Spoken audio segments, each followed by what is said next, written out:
The forest is filled with magic, they say. Some good, some bad. Do you believe that? Well, I do. My brother Lars sees things, or so he says at least. Tiny tomtar, horrible knockin', funny trolls, strange water spirits, even the ancient guardians of the forest. All I do is read about them, but he says he sees them. Who knows? Maybe he is telling the truth. Collecting all 32 of Röki's achievements will be no easy task. I never wanted this to happen in the first place. Any of this.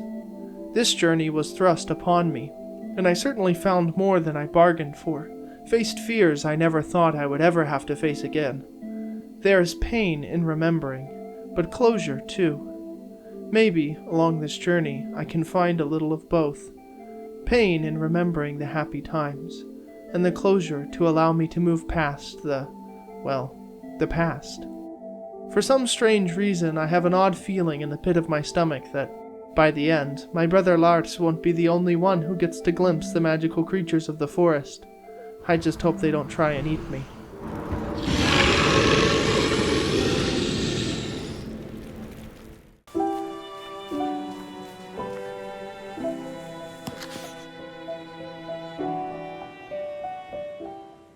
I begin my journey as all such journeys should, playing on the shore of a vast frozen lake with my brother, Lars. My name is Tuve, and my brother is not minding me one bit.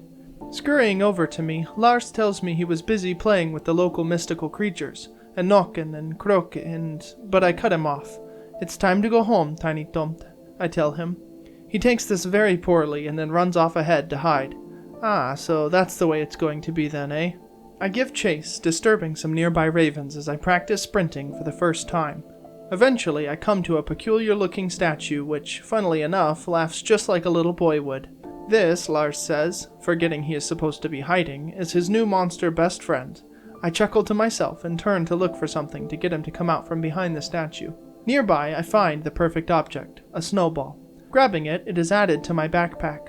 From there, I grab onto the snowball and drag it where I want to use it. In this case, on Lars's new monster friend. I hurl the snowball, startling both the ravens atop it and the little vanisher behind it. Jumping out, Lars declares me a monster slayer. Now I must apologize to the monster for making him sad.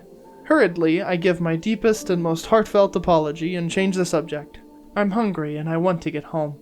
After bestowing upon me the title of Tuve Monster, Lars runs off towards our house. Before following after, I open something, a journal from my backpack. The journal contains 4 sections. First is a map with different areas connected together. Second is the notes section, where I write down details about each new location I find on my map. The first, Overlook Lake, I've already added a note for, where I wonder if Lars really can see all of those magical creatures like he claims. Third is a section for loot. More on that in a second. Lastly, a section for badges. Here, my achievements will be tracked. I'll need to fill its pages if I'm ever going to earn the final badge. Placing my journal back, I chase after Lars, quickly stumbling upon something in the snow. I crouch to pick it up. A snowdrop, a type of flower. This is not an item like the snowball was, but loot. That means it's not added to my backpack to be used, but to the loot tab in my journal where I can admire it. Here, I will add various little trinkets and such to my collection as I go. Over a troll-infested bridge, I chase Lars. I mean, I don't see the troll, but maybe it's camouflaged in the snow somewhere. I catch up with Lars back home where I find him crying over his favorite toy. I pick it up and examine it in my inventory. Mr. Yutten, it appears, is missing an eye. I'll have to perform emergency stuff surgery. I take a moment to explore around, saying hi to the sadly disheveled snowman, as well as our old car, unused since, back then. I give a sigh. Nearby, in a drawer, I find something useful. Some glue. Opening another drawer, I wonder why Papa keeps all this stuff, especially when he didn't even keep hers. There's a note of anger in my voice. Opening my backpack, I examine the glue I've picked up. Good enough, I think to myself, and I drag it over Mr. Yutten to use it, fixing him right up. As a reward for this, I earn my first achievement, Craftsperson. I take a moment to admire the badge in my journal. I go to hand Lars back his bunny, but not before I finish looking around. At the well, I ponder a moment, wondering if all of the stuff is still down there. Then, I stop by the outhouse and 2 graves, One for our old cat, Stoker, and one for our old bird, Shelley. Rest in peace, little ones. Then I head back to Lars and give him a newly repaired Mr. Jotun. Together, we head inside. Here I find myself under attack as I wonder if Papa dreams of Mama. It is time to figure out dinner for the two of us. A pop-up informs me I can press the left stick to make objects which I can interact with flash on the screen. I test out this new ability. Then it's time to work. First, I grab a frying pan from the wall. Then I grab a good-sized mixing bowl from the shelves. Opening the fridge, I find some eggs. Eggs again, I think to myself, a bit sadly. I also grab Mr. Jotun from where Lars dropped him. He held on to him a whole 12 seconds that time. Then I go to say hi to Papa, who is sleeping. I smell pickled herring on him, his favorite. Gross stuff. Back in the kitchen, I place the pan on the stovetop. Then I combine the eggs with the mixing bowl, whisking them up. Next, I pour the eggs into the pan. After a close call with Robin Hood, I order Lars to sit down. Together, we eat a nice dinner of eggs. Lars complains a bit, but I tell him he needs his protein if he wants to grow up big and strong. That gets him to stop complaining. After dinner, I tell the little tomte it's time for bed. I'll be up in just a moment, right after I fix the fire. I grab some firewood and replenish the stove.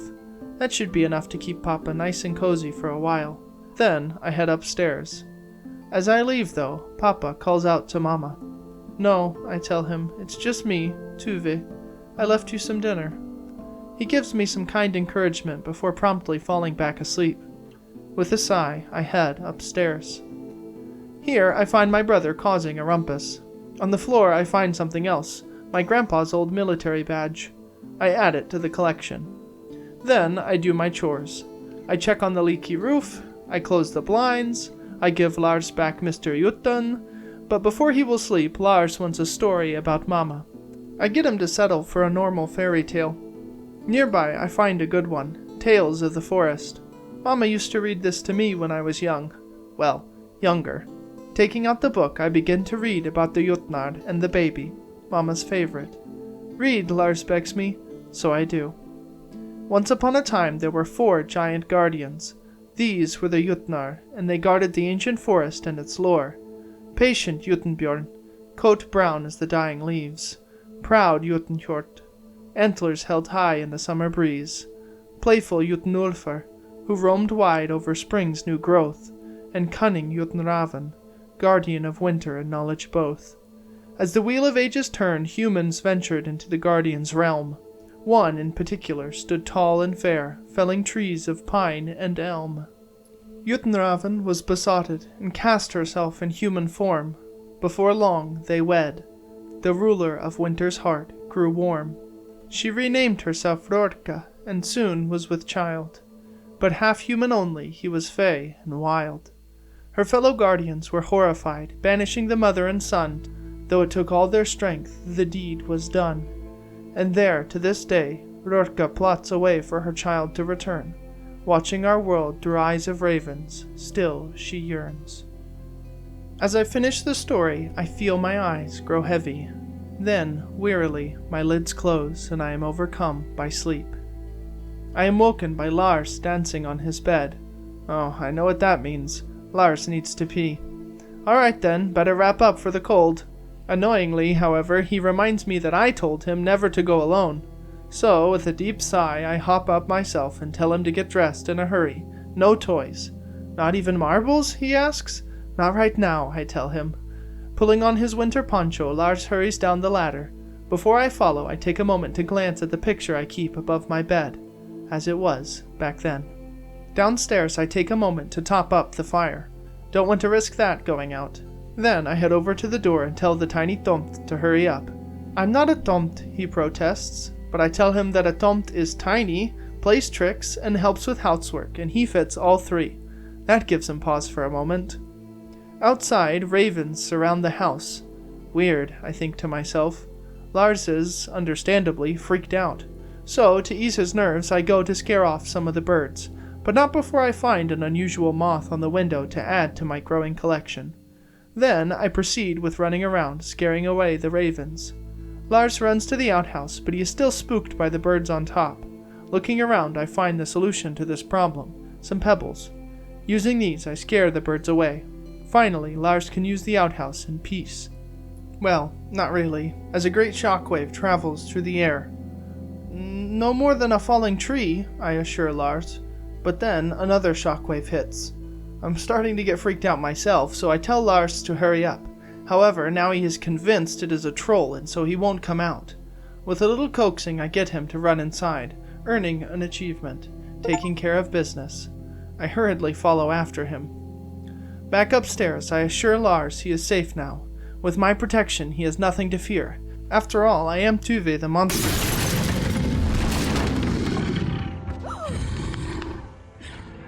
This has to be a nightmare, I think to myself. This can't be real. I grab a piece of jagged wood from the floor. We have to get out. I take the wood and throw it at the large black hand.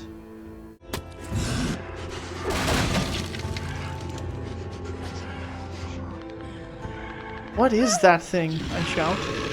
Okay, keep a level head, Tuve. We have to get downstairs. But the ladder is broken, so how? First, a piece of Lars's bedsheet. Good. Next, my bedsheet. Even better. A little more length should do it. Here, the extra sheet on the wall. These should do the trick. I tie each of the 3 sheets together into a makeshift rope. Then I attach the rope to what used to be part of the railing. Hurry, Lars, I tell him. Down the rope. I follow after. Papa is still asleep on the chair. I don't know how. We have to get him and get out. I quickly snatch a paper wolf from the floor. Too many memories to leave behind. From the floor I also pick up a piece of cloth. Then, beside Papa, I pick up a bottle of spirits. I take a moment to try and wake him, but he is out like a light. I'll have to do this on my own. Combining the cloth and spirits, I create a weapon, a Molotov cocktail. I quickly light it in the fire and hurl it at the beast.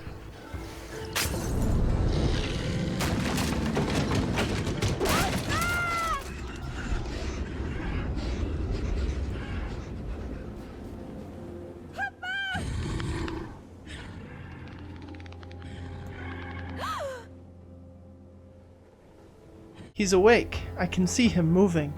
Faintly, he calls to me. Take your brother and go. No, I shout at him. For Mama, he pleads with me. Remember what she said. The fire is getting hot. I grab onto the cellar door and lift up. Inside, I order Lars. Together, we jump down. Okay, good. It's much safer down here. But I can't see. So I flick on a light. That's better.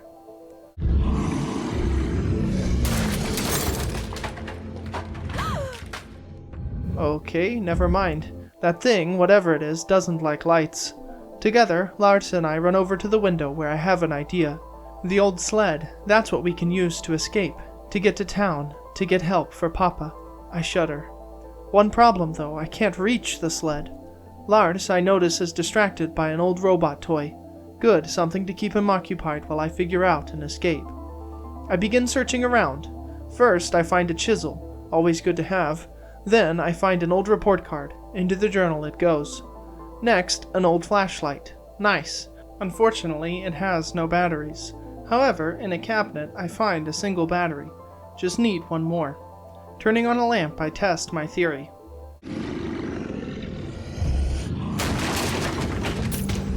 Yep, I was right. The light makes that thing attack. Perhaps there's another battery in here, this jammed drawer. My chisel should make quick work of it. Inside, no battery, but I do find a small screwdriver. That should work. Heading back to Mr. Robo, I remove his back cover, and sure enough, the battery is a match. Sorry, Lars. Mr. Robo's services are needed elsewhere. Finally, I have a working flashlight. I take the light and shine it right above where the sled is.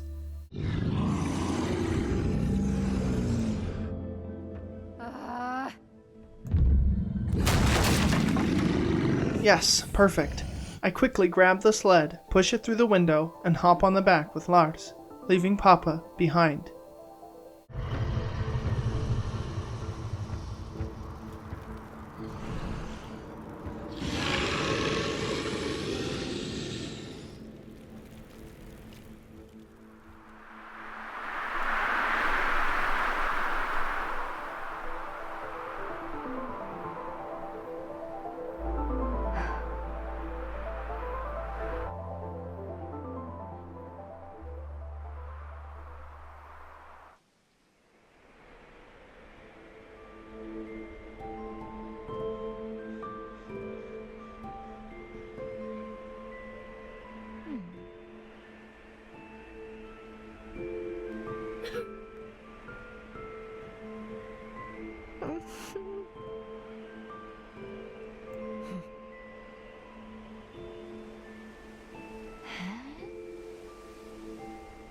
I head into the forest with Lars.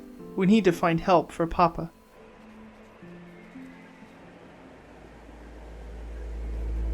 As we set out, I earn an achievement, Big Hill. Then, together, Lars and I set off through the dark, snowy woods to search for help in town. As I scout on ahead for only a moment, I notice a great big print in the ground. Lars, stay close, I warn him. Lars? I hear roaring in the distance. No. Oh, okay, he's okay. He was chasing after some magical forest creature. I'll have to keep a close eye on him.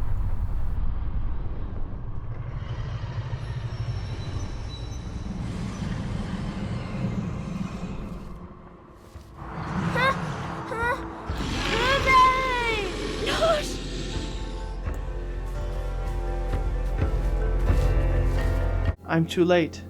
Whatever that thing was, it grabbed him. I follow frantically after the giant footprints in the snow. I run after him, but I get myself turned around. I need to think. Taking a look around, I discover something odd. Marbles. Lars's marbles. He must have dropped them for me to follow. I chase after him, pushing through the boughs of the trees. In the next area, I spot even more marbles directing my path. Clever little tomt. Here, however, the trail runs cold. I find some mushrooms and what I think are marbles until I get a closer look. Those are berries, not marbles. In a nest, I find some pebbles. Still not what I'm looking for. Aha! Here, under the snow, some marbles. This must be the way. I hear him calling my name. I have to hurry.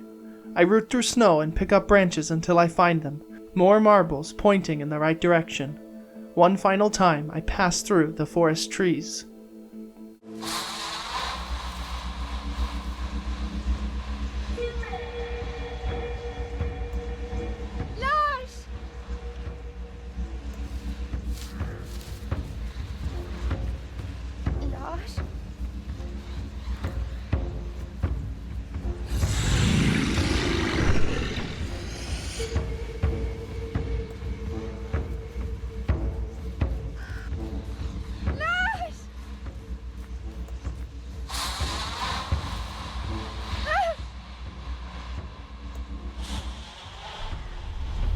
I was just too late.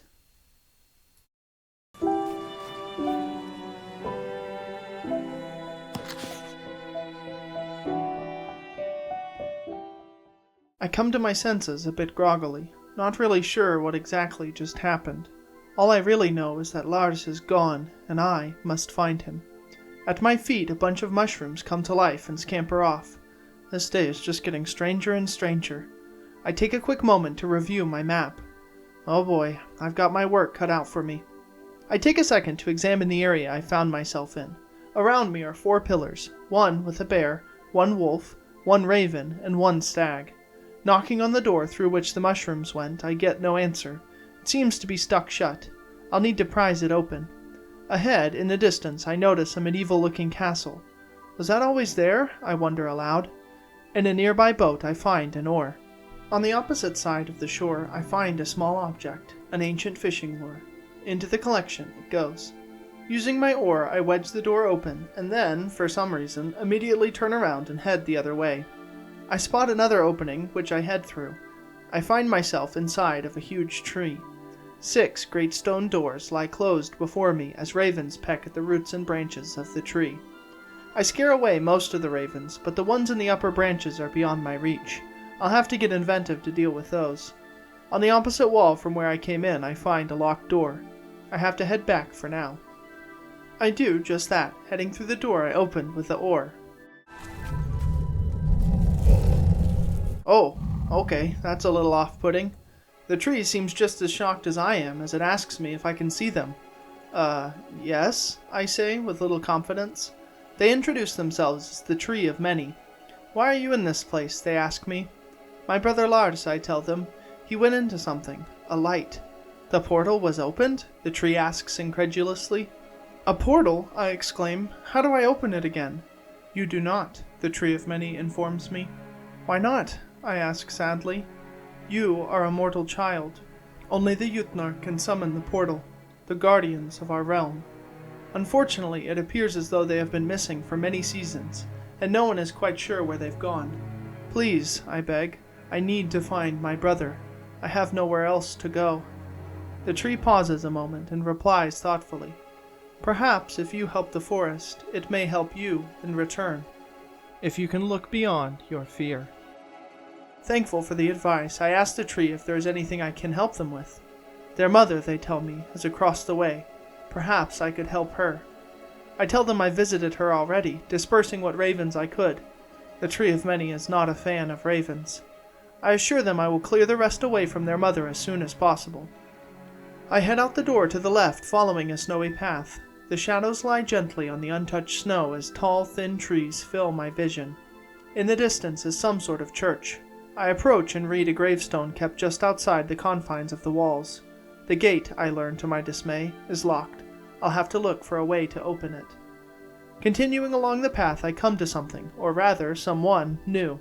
A great big troll. This troll, it appears, is in pain. I meekly offer my help. The troll is angry at first, but eventually she understands my intentions. Her name is Trollhilde. In her shoulder I can see what is bothering her. A sword is stuck in her stony flesh.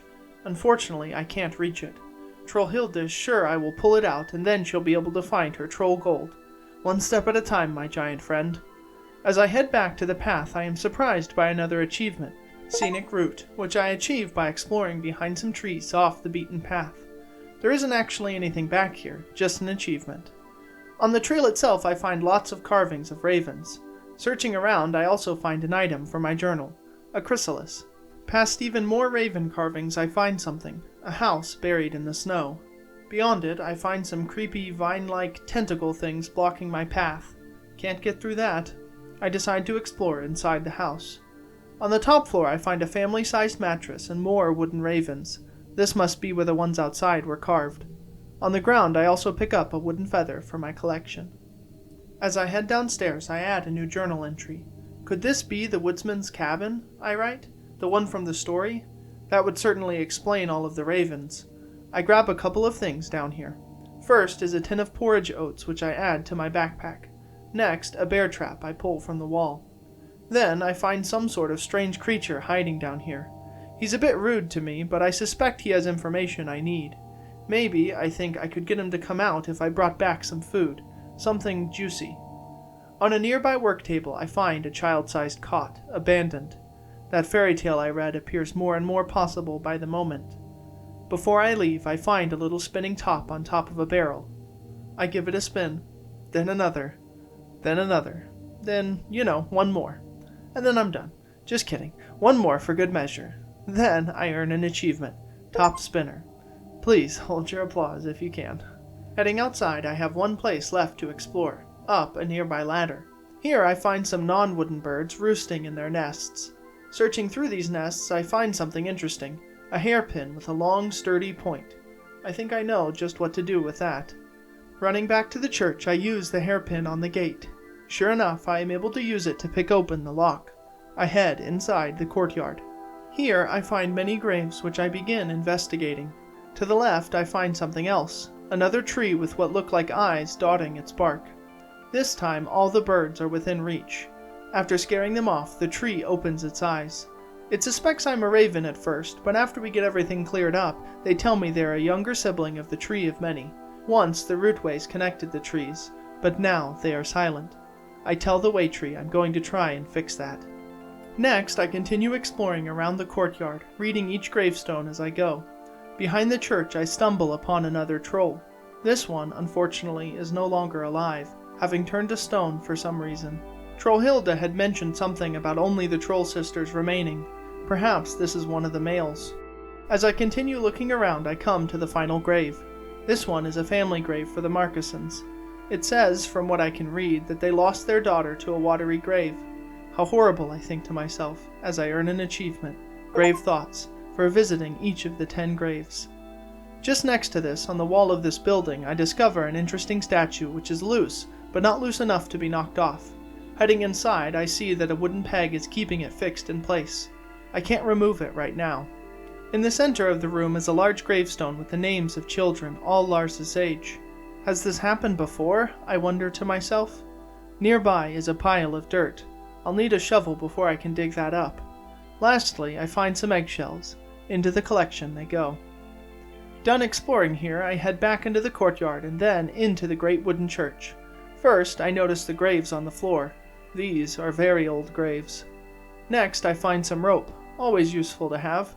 Also, I find a small beetle shell for the collection, a hole in the ground which I can't quite squeeze through, and an old parish register with the names of those who used to go to this church long ago. Climbing up a ladder nearby, I find myself at the top of the steeple where hangs a large bell. Climbing up on the crossbeam, I find something, a small flower, a whisper vine, growing all the way up here. I add it to my backpack. While up here, I have the idea of combining the bear trap with the rope I picked up. This creates, well, I don't know what to call it, but it is very dangerous. I think I know what to do with it, though. I head back to Trollhilde and use my new device on her, more specifically on the sword lodged in her shoulder. I successfully pull it out. Thanking me for my help and assuring me that the guardians are probably close by somewhere, Trollhilde rolls off into her cave to try and deduce what happened to her troll gold. Then I get an achievement, Troll Friend. Well, that's nice. I follow after Trollhilde, taking a moment to examine the small stream here that must, at one time, have been a large river. Into the troll's cave I go. She's definitely playing that flute with her nose. That's talent right there. On the wall, I grab some troll snot and stuff it into my journal. Look, I don't even want to explain myself, so I'm not going to. On the floor, I find some pebbles. Ah, just what I was looking for. I asked Trollhilde what she's got simmering, but I immediately regret it. Bones, she says. Human bones taste best. However, she swears off eating human bones now that she's met me. Yeah, I'm gonna remain suspicious if that's alright with you. In search of something to make her tea better, I offer to try and find some sort of tea ingredients for her soon. Behind the troll is a giant door-like rock. Can't move that right now. Talking once more to Trollhilde, she confirms my suspicions. The troll brothers are missing, and the song she plays is a call to them. I don't have the heart to tell her I already found one of them. Running back to where I started, I stop by the Tree of Many, who admires my new, rusty sword. Oh, I didn't even realize I kept that. There is nowhere on this side of the forest to hone such a blade, they state. So, I head to the other side, back to the mother tree, where I am able to use the pebbles I picked up to finally scare away the ravens from the upper branches. The mother tree wakes up from her long slumber. I am not the first way tree you have freed, she tells me knowingly. She knows much, even about my current quest. One of the portals opens, the one to the Tree of Many. The trees, it turns out, are connected. Another portal opens to the second way tree I have already helped. Then the mother tree tells me to try them out, bring back the forest, and bring back the guardians. She will offer what help she can. The door to the right opens. Suddenly, the scene changes. Lars wakes up slowly, chained up somewhere otherworldly. "Don't be afraid, child," says Röki, the banished raven guardian. "You are where you should be." Lars is trapped in the prison realm of Utengard, brought here for a special purpose, to save the raven sun. Röki, the great beast, roars with excitement. Röki needs fixing, Röki states, and Lars must help. It is almost time to begin. The ravens, however, have news for the guardian. News of a young girl awakening the long-dormant rootways. This is a bad portent indeed, but no cause for worry yet. Röki tells the ravens to keep a close watch on her. She has other matters to attend to. While she is busy, Röki grins widely and passes a ball to Lars. Röki chastises him, telling him not to pity the human sacrifice. This is necessary. Though frightened at first, Lars takes advantage of the opportunity. The two children begin to play. "Enough!" Röki interrupts. Then she abruptly stands and her eyes go white. Blue energy fills the floor and shoots upwards into the sky. Lars calls out for his sister. Back in the mother tree, I earn an achievement, Raven Botherer, for the help I have given. Heading through one of the portals, I visit the Tree of Many, who is quite happy to be reconnected with their mother. Wow, way to rub it in, Tree. That does sound nice now that you mention it. Anyways, at least they offer me their help with finding the guardians and finding my brother. They also tell me what is going on with the trolls. The males all left one by one on a quest for glory, got lonely, and turned to stone. Now only a dwindling number of females remain. Well, that's a sad tale. Now it is time to begin exploring the right side of this forest, past the mother tree. Immediately I stumble upon some sort of house with lots of plants outside. Spotting a door, I pass inside. Oh, hello. Another troll sister. This one is named Trollhilda. That's not going to be confusing at all, I'm sure. Since we are friends with her sister already, this troll welcomes us heartily. Trollhilda's specialty is plants. She used to work with one of the troll brothers at the mill, but now only crooklings live there, one of which she actually found in her garden. It is chained up next to her. He is a funny statue, she says, who eats the slugs for her as punishment. Talking to him in a hushed voice, he informs me his name is Crunk, the noblest son of the crooklings. The chain which binds him is loose enough to slip away, but if escape was attempted, Trollhilda would notice and grab him. I'll need to find a decoy to place in the frog's stead so as to not upset the troll. A delicate balance. On a nearby workbench I find a recipe book.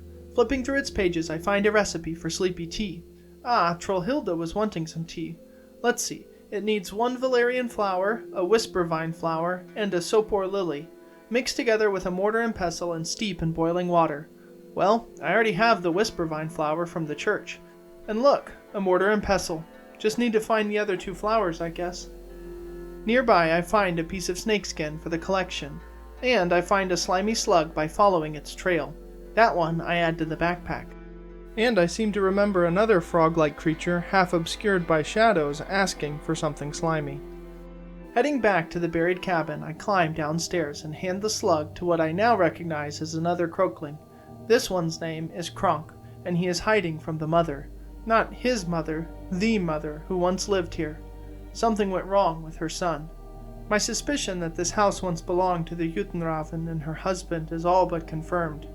This croak wishes to go home and asks for my help.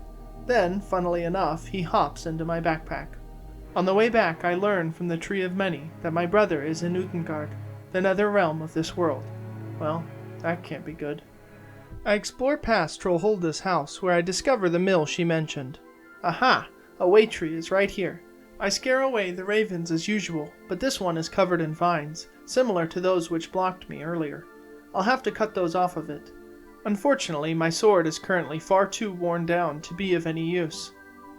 Inside the mill I find something familiar, a tiny bowl left out to attract tiny Tomtar to help out in the house, just like Mama used to leave out.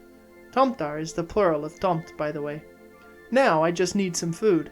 I grab the bowl and I try to add my porridge mix to it, which I found in the buried cabin, but that doesn't work. It would appear I'm missing some steps.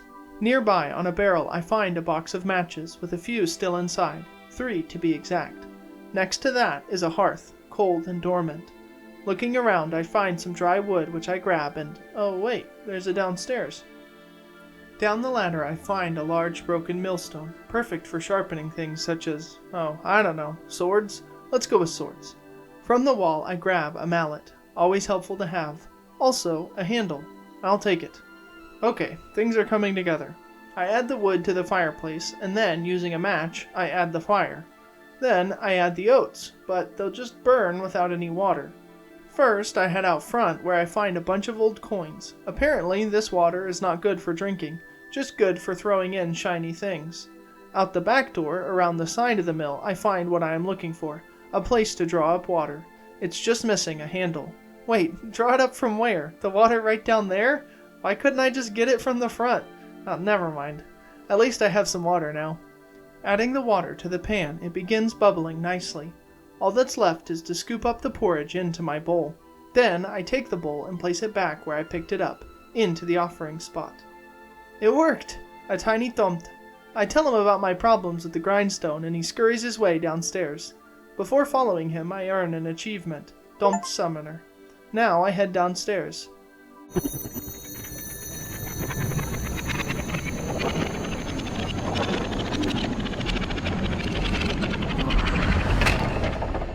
Oh, wow, I see why they're so good at helping out with the chores. I try and talk to the Tomt to thank him, but he isn't much of a conversationalist. However, I just keep trying since I keep getting different responses, and then I'm given another achievement, Tomt Talk. Alright then. Only a couple more things to do here. First, as usual, I find another item for my collection, a small stitching sample. Then I grab my sword and sharpen it at the millstone. Perfect. I toss it haphazardly into my backpack with the live frog. Heading back out front, I free the Waitree from those pesky vines. He opens his eyes slowly, and another portal is opened, allowing for easier travel. Now that I have a sword, all sorts of things become possible.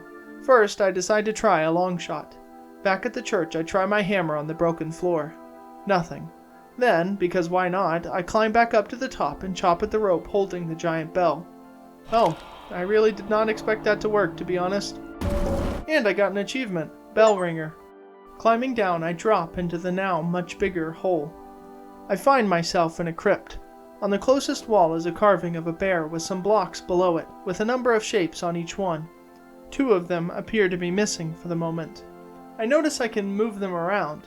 I don't find much else down here except this weird patterned disc studded with jewels, which I add to my backpack, as well as many very old graves, one of which is covered in cobwebs.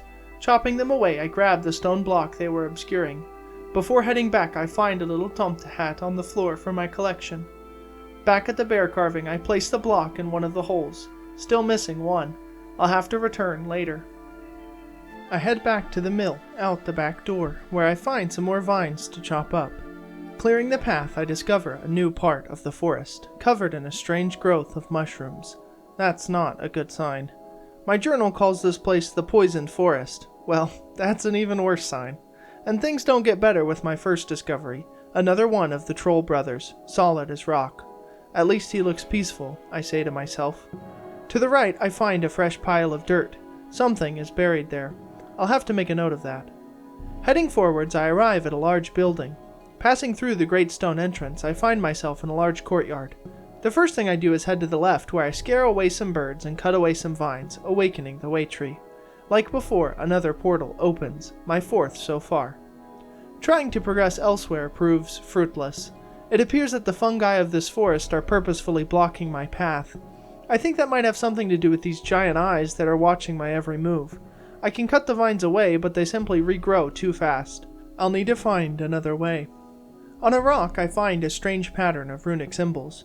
Fortunately, I know exactly what these are for. This puzzle, also located here in this courtyard. Once I turn all of the runes to their correct orientation, a secret spiral staircase opens up. Very nice. Before I head down, I explore the rest of the courtyard. All I note for now is that there's another croakling in this pool of purplish liquid. Can't reach him for now. So, downstairs I go. Oh, very interesting. A giant bubbling cauldron sits boiling in the center of this room. Off a nearby shelf, I grab an empty jar. Then, from a drawer, I snag a trowel. However, someone speaks to me, chastising me for stealing things. Weird. I don't see them anywhere. We begin discussing my situation, and the stranger tells me they've heard of me, the girl who's trying to wake the Jutnar. Wow, news travels fast. He offers me his help. He will make me a mask which will let me move about unseen. All I need to do is gather the materials. He writes down the list and tells me to add these items to the cauldron whenever I get them. I take a quick glance over the list. Just simple things like the skull of a ram, 2 natamare parasites, evil things which feed on power in exchange for strange visions, and lastly, the hair of a bearded crook. That one might be difficult, the stranger tells me. Oh, that one might be difficult, huh? I'm told to search near bodies of water, and I might need leverage. Remind her of her sons, he states somewhat ominously. Alright then, now I have a new quest. Before I leave, I grab some scrying stones to add to my collection. I'm sure he won't miss him, whoever he is. With nothing else to do here, I head out, back to the dirt pile I noted earlier. With my stolen trowel, I dig up a bunch of old gold coins. Oh, interesting. I actually have 2 things I could do with these. I decide on the more honorable route, and head back to Troll Hilde, who I remember mentioned her lost troll gold. Sure enough, she is overjoyed when I present the gold to her. I've drastically improved her opinion of humans, at least. That much is for sure. She gives me a few pieces to keep for myself, and I earn an achievement, honor-bound, for my good deed. And since she let me keep a couple coins, I can still do the other thing I thought of, too. On my way back to the mill, I ask the Tree of Many whether or not they have seen my papa. No, they tell me, but they promise to keep a lookout. Arriving at the mill, I approach the big body of water and toss in my coins.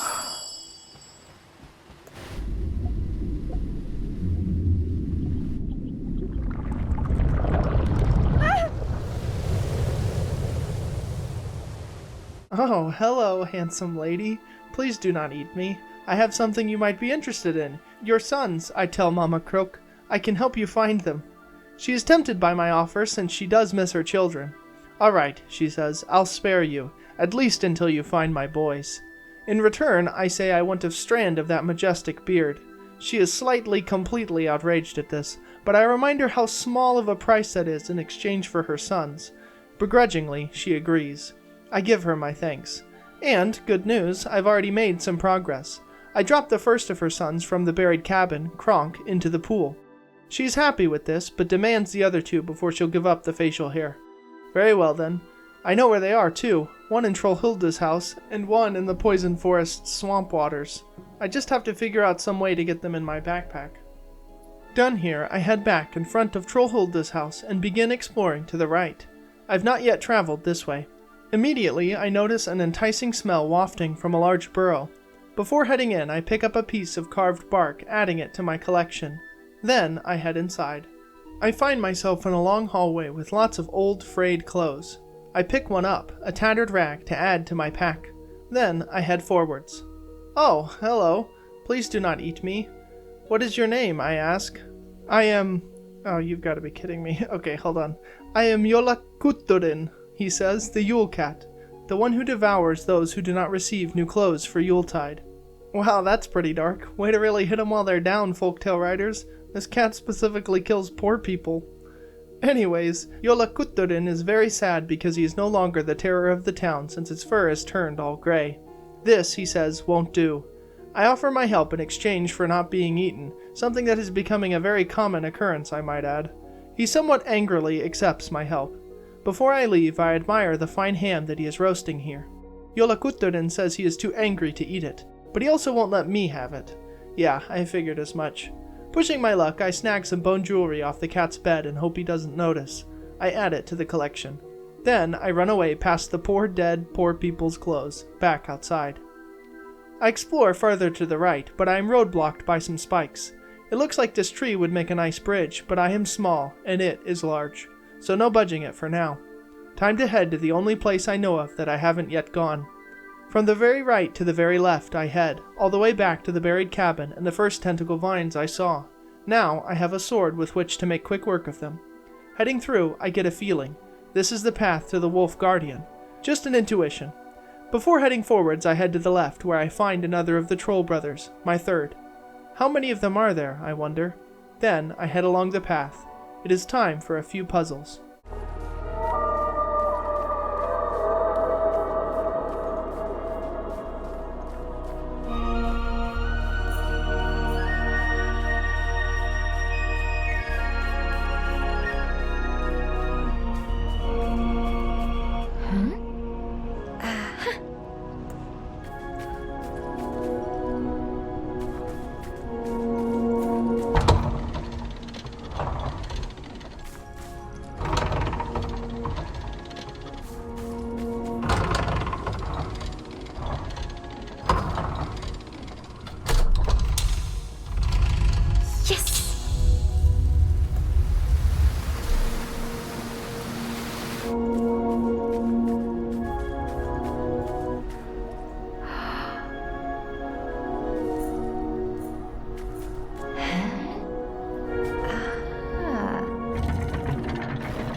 Emerging into the sun, I come across what appears to be a broken bridge. I think these things here have something to do with it. One has a staff with a wolf carved on it, and one is just an open socket. Maybe the missing wolf staff is around here somewhere. It isn't a staff, but I do find something else I need. A ram skull, in a bird's nest across the way. Are you telling me that bird took a whole ram to its nest and ate it? Impressive. Also here are two giant hands which are not creepy at all, and which move when I notice them, beckoning me inside. Man, if I hadn't read a fairy tale before, this would be exciting, not terrifying. For doing this, I earn an achievement. Follow the flow. I'll take it. Before I do anything else, I head to the opposite side of this rocky plateau to scare away some ravens and chop away some vines, freeing another way tree, my fifth so far. Connected back to the mother tree, the portal opens. Then I head inside what the achievement called the Ice Altar. Strange particles float through the air as I walk carefully over an icy bridge. I approach a pool of water with many hands plucking at many strings, playing a soothing melody. This is Fossegrim, and he wants to help me, right after I jump into the inviting water. I politely decline. My younger sibling would simply pull you beneath, he tells me. Fortunately, that doesn't appear to be his style. Music, he informs me, is what he uses to control water. He asks me if I too have an instrument I wish to master. I tell him I do not. An offering then? He asks. Also no. So why are you here? Fossegrim asks. I tell him I need to get to the Jutnar to find my brother. He tells me what I already know. They've been missing for a while. But when I tell him about the missing wolf staff, he informs me that a stone creature once brought him something like that, to enchant a flute to return her brothers to her. Trollhilda, I state. Fossegrim didn't accept the staff since he requires food for his services. At that, I decide to go see if the troll still has the staff I need, right after adding this piece of smooth river glass to my collection. If I ever wish to learn to control the water, Fossegrim tells me, all I need is an instrument and a meal. Oh, and I must satisfy these thirsty stones too, letting them absorb the power of 3 springs. One spring that was large but now small, one that was clean but now tainted, and one that hides a tragic secret long forgotten. Then he hands me the stones. I write the instructions in my journal. My quests are really piling up now. Leaving the ice altar, I head up a ladder to try and retrieve the ram's skull. Here I find a valerian flower. Nice, one step closer to making that sleepy tea. Unfortunately, I can't progress any further for now. Something is watching me, and I don't like the look of it. Until I can light the cave up, I won't risk going in there. I'll need a torch.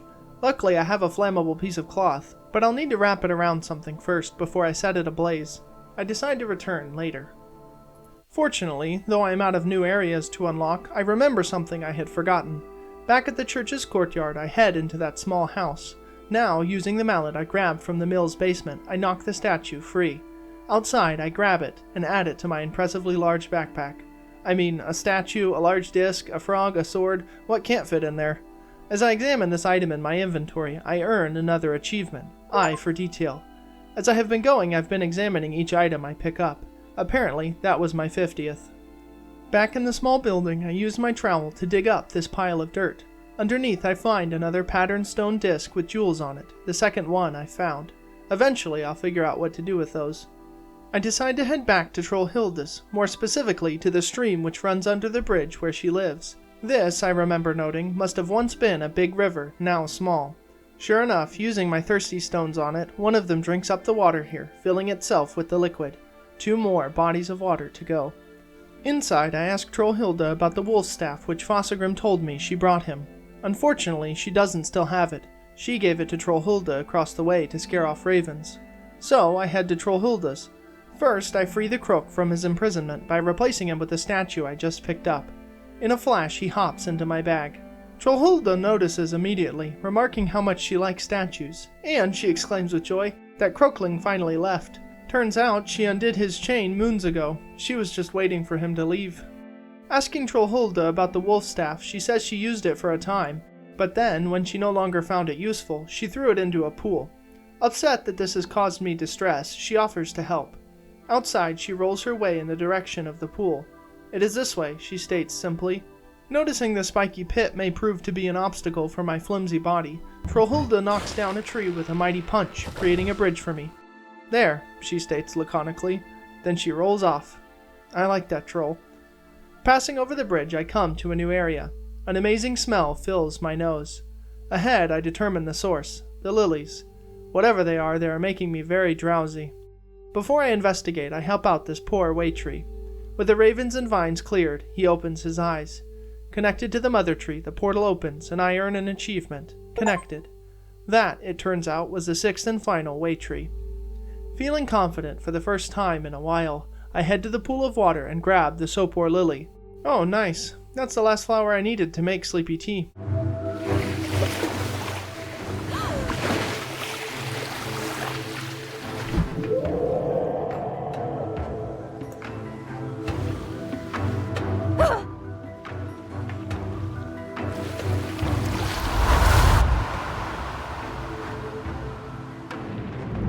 Back in Utengard, Röki expresses her delight.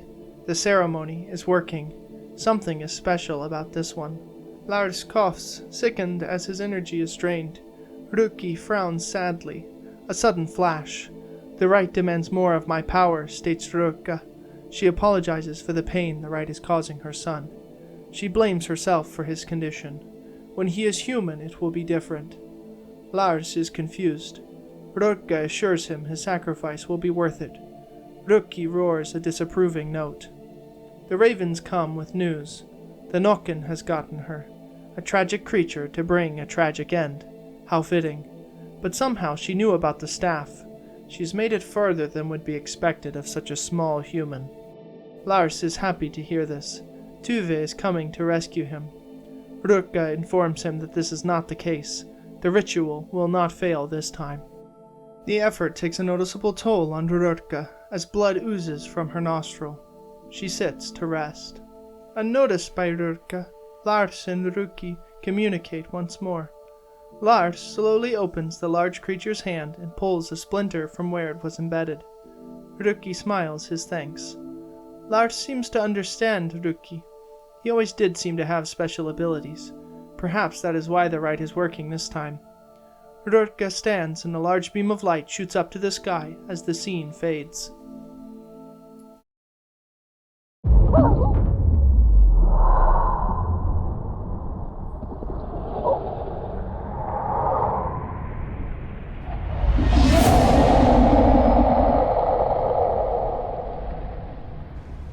I awake, tied to a chair, underground.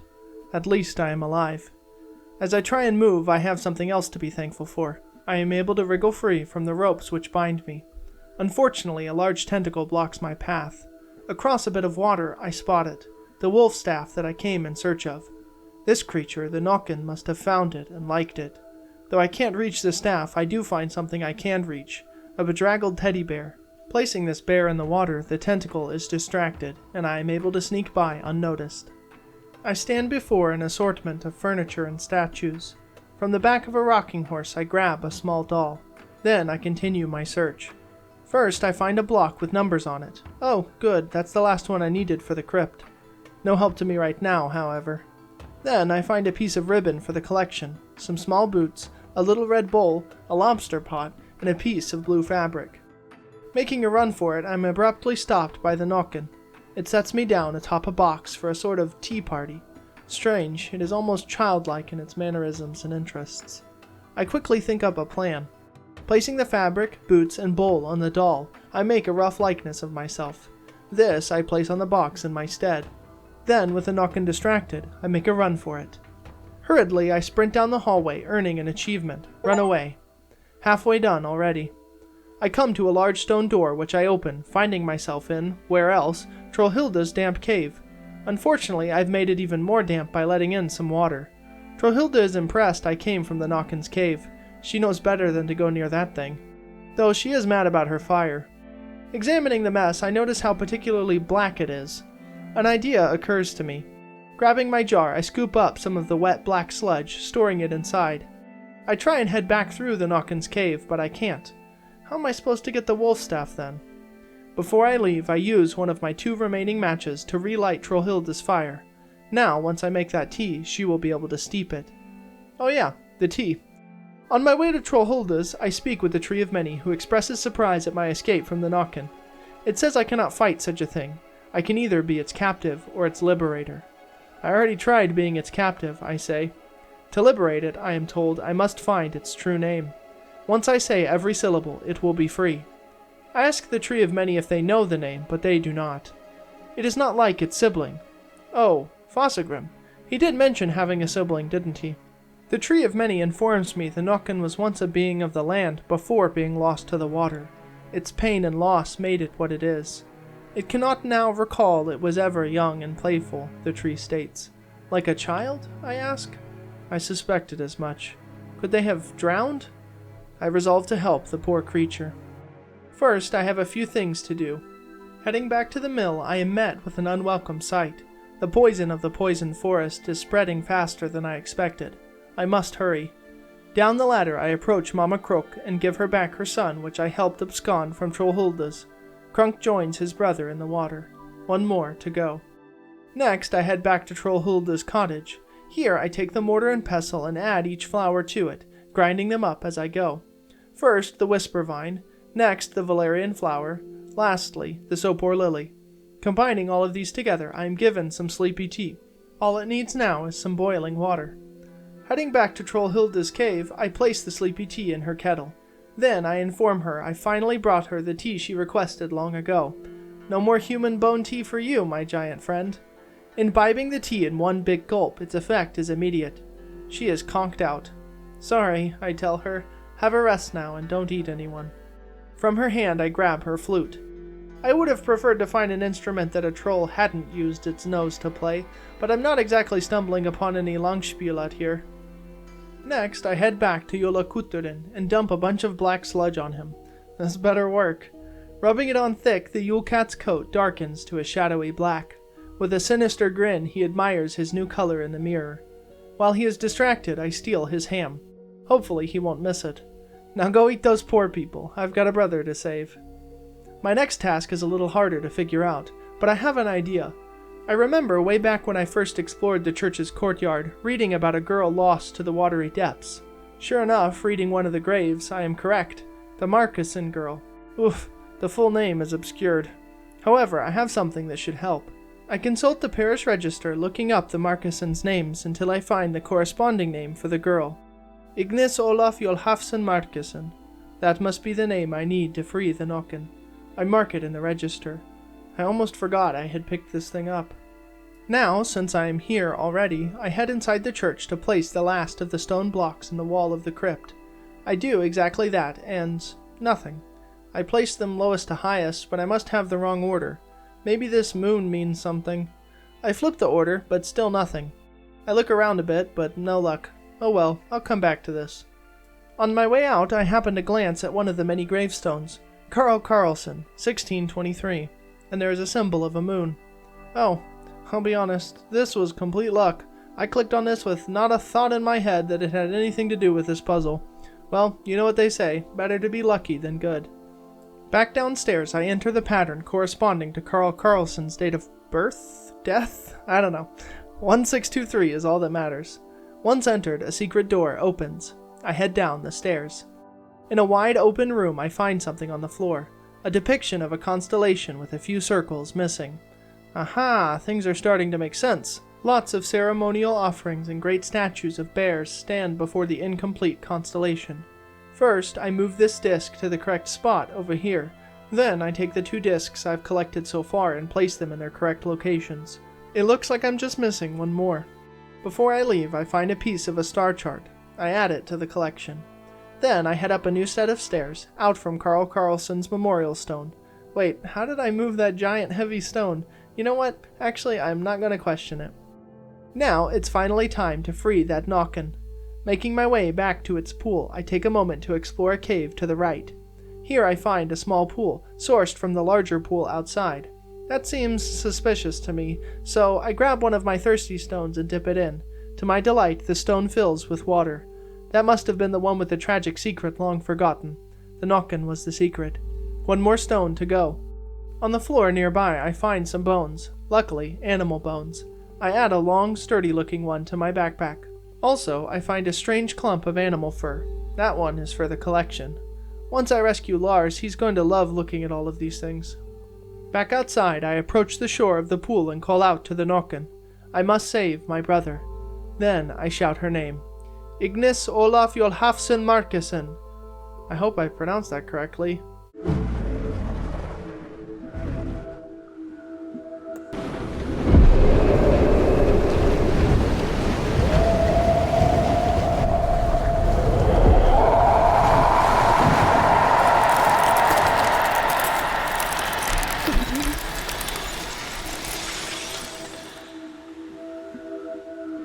Well, I'm glad that worked, but now I can't get down there to get the wolf staff. On the other side of the lake, I can at least grab this, a small carved metal pendant for my collection. Then I head to the only place I can think of, Trollhilda's cave, where I try the stone door once more. Not budging. Alright, now I'm really not sure how to get in there. I guess I'll work on other things for now. One such thing lies in the poisoned forest, or I guess I should say swims there. I approach the last of the croaklings, Crink in his purplish pool. However, this one, unlike his brothers, has no interest in returning to his mama. I don't know what she's like, he tells me. She makes him do normal chores and be nice. It is horrible. Well, I'm sorry, little guy, but I have to save my brother. Noting how Crink dives underwater to approach me each time I speak to him, I set a trap. I place the lobster pot from the Nokken's cave on the shore, and, springing to action, it quickly reels in the funny croakling. From there, I grab him and throw him in my backpack. Before I leave, I grab the last of my thirsty stones. If this isn't a place that was once clean but now tainted, I don't know what is. Fortunately, this is just that. The last of my thirsty stones is quenched. Okay, first the frogs.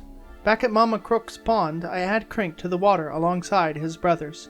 Happily, she shouts, all her little ones are home. Now to discipline them.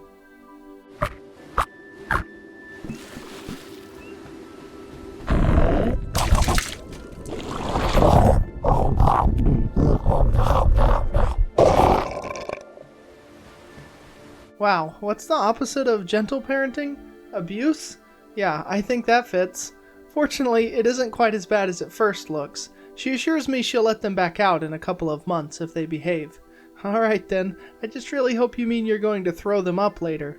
Don't think about it too much. Ma'am, please give me a hair from your beard as we agreed. She approaches me and lifts her majestic locks from the water's depth. I take out my sword and slice off some strands. The first of my items for the cauldron has been acquired at last. I beat a hasty retreat. From one strange creature to another, I head back to the mountain, returning to Fossagrim's cave. As far as I can tell, I've got all that I need for him. The first thing he says is that he no longer senses his sister in the water. I apologize, but he stops me. She is released from her prison. This is good, not bad. He thanks me for what I have done. Then I hand Fossagrim each of the required items. First, the ham, taken from Yolakuttorin, food for payment. Then, each of the 3 thirsty stones, now brimming with water, as requested. Lastly, the flute, taken from Trollhilde. I ask Fossagrim to teach me to command water. If that is your request, I will grant it, he says.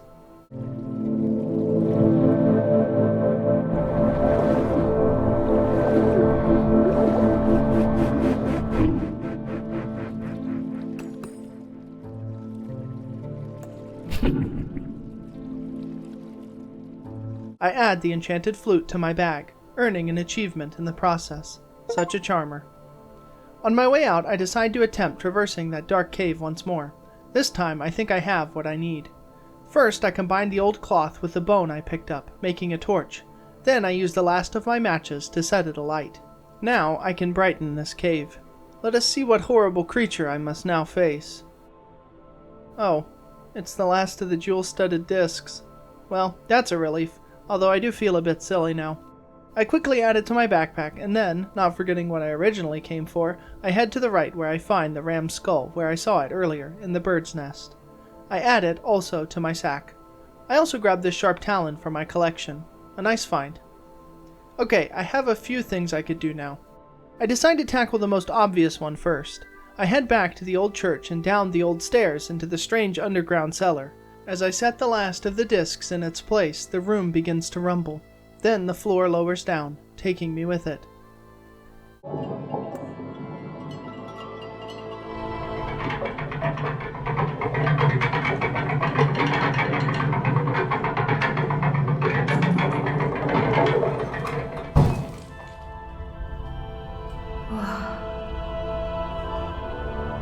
I make my way down the long stone path. Weird growths line both sides of the walkway. Whatever they are, I don't like them. Ahead, I find something sleeping. A giant bear. Utenbjorn, the first of the missing guardians. As I approach, I notice that he seems to be infected with something. Some evil creature has attached itself to his face. That can mean nothing but trouble for me. He lies in a deep slumber.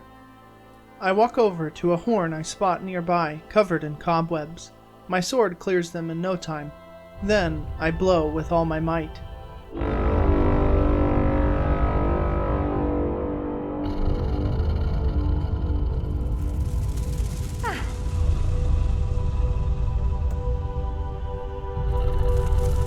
Unfortunately, my horn does not wake the great bear, only someone else, someone who tells me I never should have come here. Widow Drow, the giant spider, drops from the sky. She knows of me already. The ravens have blackmailed her.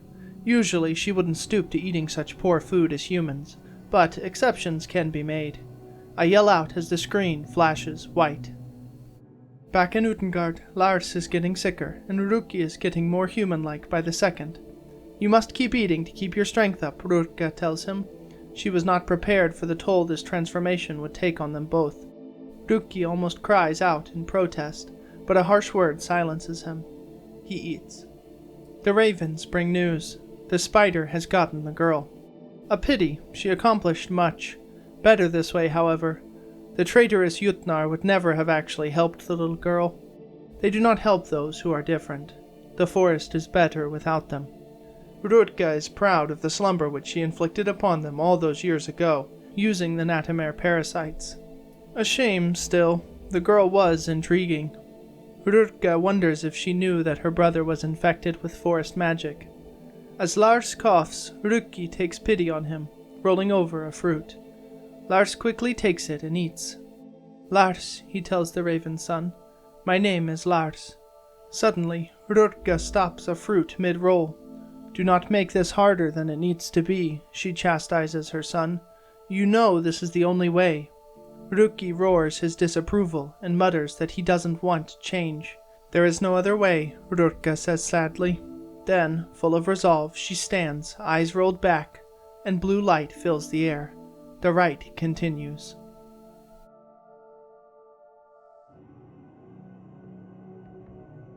I awake upside down in a cave, and I have company. This, my friend tells me, is the crystal kingdom of the Tomt. The spider feasts on the Tomtar, just as they once fed on treasure. I tell him I will cut us free, but the Tomt informs me that this might be difficult, since my dagger is actually over there, where the spider left it after taking it from me. I grow angry.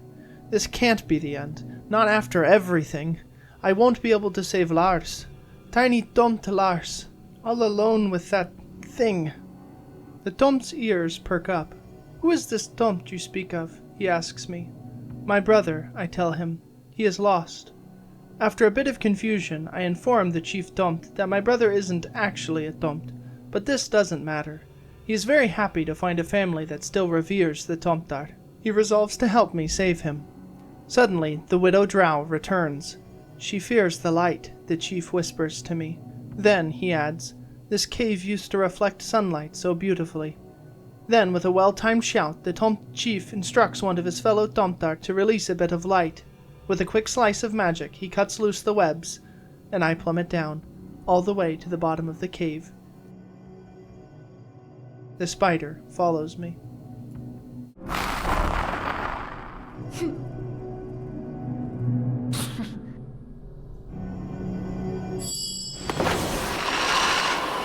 Yes! Haha!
Yes!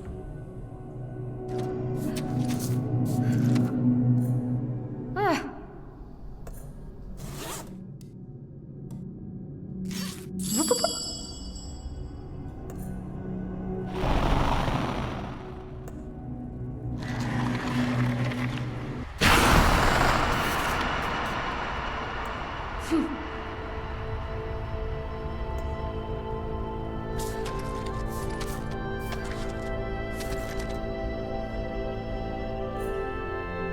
With the widow drow defeated, I stumble upon my friend, the chief Tomte. I thank him for his help, and he thanks me for mine. He tells me he will help me with one last thing, my final escape. All I must do is step on the stone. First, I think I'd better help free the rest of the Tomtar. One here, and one here. That makes 4 in total. Now, stepping on the stone, the Tomtar use their powers to levitate me up, back to the cave of Utenbjorn.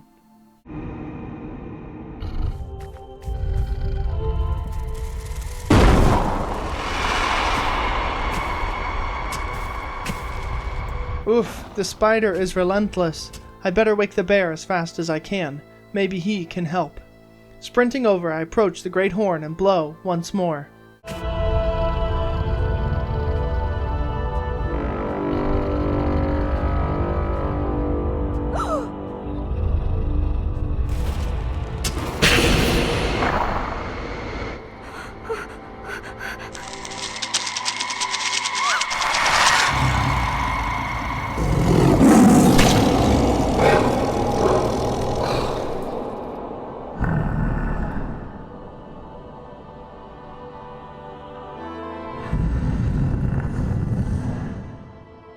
Utenbjorn calls out to me, ordering me to reveal myself. Meekly, I step out from behind the horn while I earn an achievement, Bear Rouser. At first, the bear thinks I am an offering, but I tell him instead that I need his help. He scoffs at this. The Guardians do not serve the whims of humans. I tell him angrily that my brother was stolen through a portal while he sleeps. Utenbjorn says this is impossible. Almost impossible. No, it is only dream torment. He writes off my story. I tell him I know why his dreams torture him so. It is that thing on his face, the Natamare parasite. If so, the bear tells me, then he lacks the strength to fight it. I tell the bear boldly, then let me fight it. Let me help you. The bear is incredulous, but he notes that I have come a long way alone. That must mean something. Very well, he says. I am given permission. I approach the parasite on his face and make a grab for it. The world goes white. I awake in my home. Well, a version of it at least. This, I figure, must be some kind of dream. As I walk forwards, the cellar door opens. Against my better judgment, I head down. Surprisingly, it is relatively normal down here. To the right, I find something covered in a sheet. I pull the covering off and stuff it in my backpack. Oh, our piano. I forgot we even had this. It has been a long time since Mama taught me that tune. I wonder if I can remember how it goes. I can't seem to remember.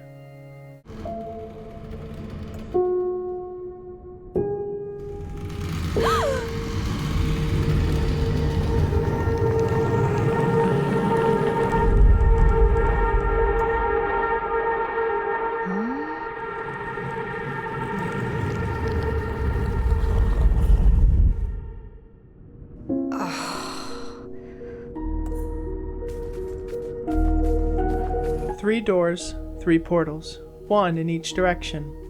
I pass through one of them. Oh wow, I am giant. I can see the upstairs of our house down there and little Lars air drumming. On the other side I find something odd, some wind chimes. Those don't belong there. I grab them and add them to my inventory. Heading back, I go through another door. Now I am extra small, like a little Tomte. I remember how Mama would leave food out for them. All it did was attract mice. Nearby, I noticed Stoker's water bowl. That cat would drink anything. Speaking of, it seems like the cat is quite occupied, watching Shelley, our songbird, intently. Deciding this won't do, I cover the birdcage using the sheet from the piano. The cat jumps atop the table, and Shelley sings a familiar tune, part of the same one Mama taught me long ago. A sheet of music falls from the sky. Now I can remember some of the song at least. Stoker stands on the table intently watching some pans. I leave him for now. I head through the last door. Normal sized this time. On the wall is a clock which, I discover, I can use to change the time. Interesting. In a chair, Papa sits listening to the radio. Well, he was at one time. It is off right now. I turn it on for him. Cycling through the stations for one I like, I overhear a weather forecast calling for windy weather at 12:45. Perfect. On the floor I find Papa's coffee, still hot, and some cheese. I stash them both. Around the side, I find an empty container. That should be useful. Lastly, I add the wind chimes to this empty spot, where they're supposed to be. That's more like it. Then I change the time to 12:45. The wind rushes through the chimes, ringing out a familiar tune, another part of Mama's melody. Another song sheet falls through the air. Heading back, I place the coffee in Stoker's bowl.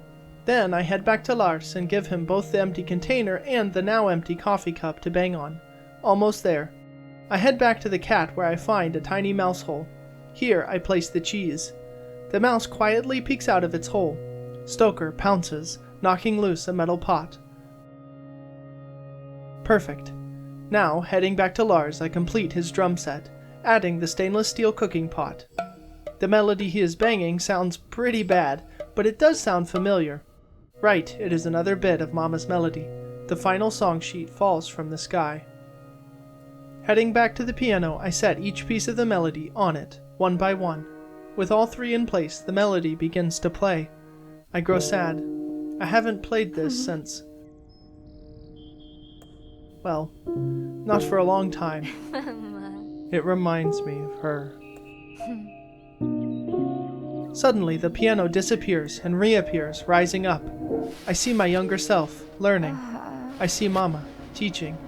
I call out to her, trying to get her attention. My cries go unanswered. I am left alone, again.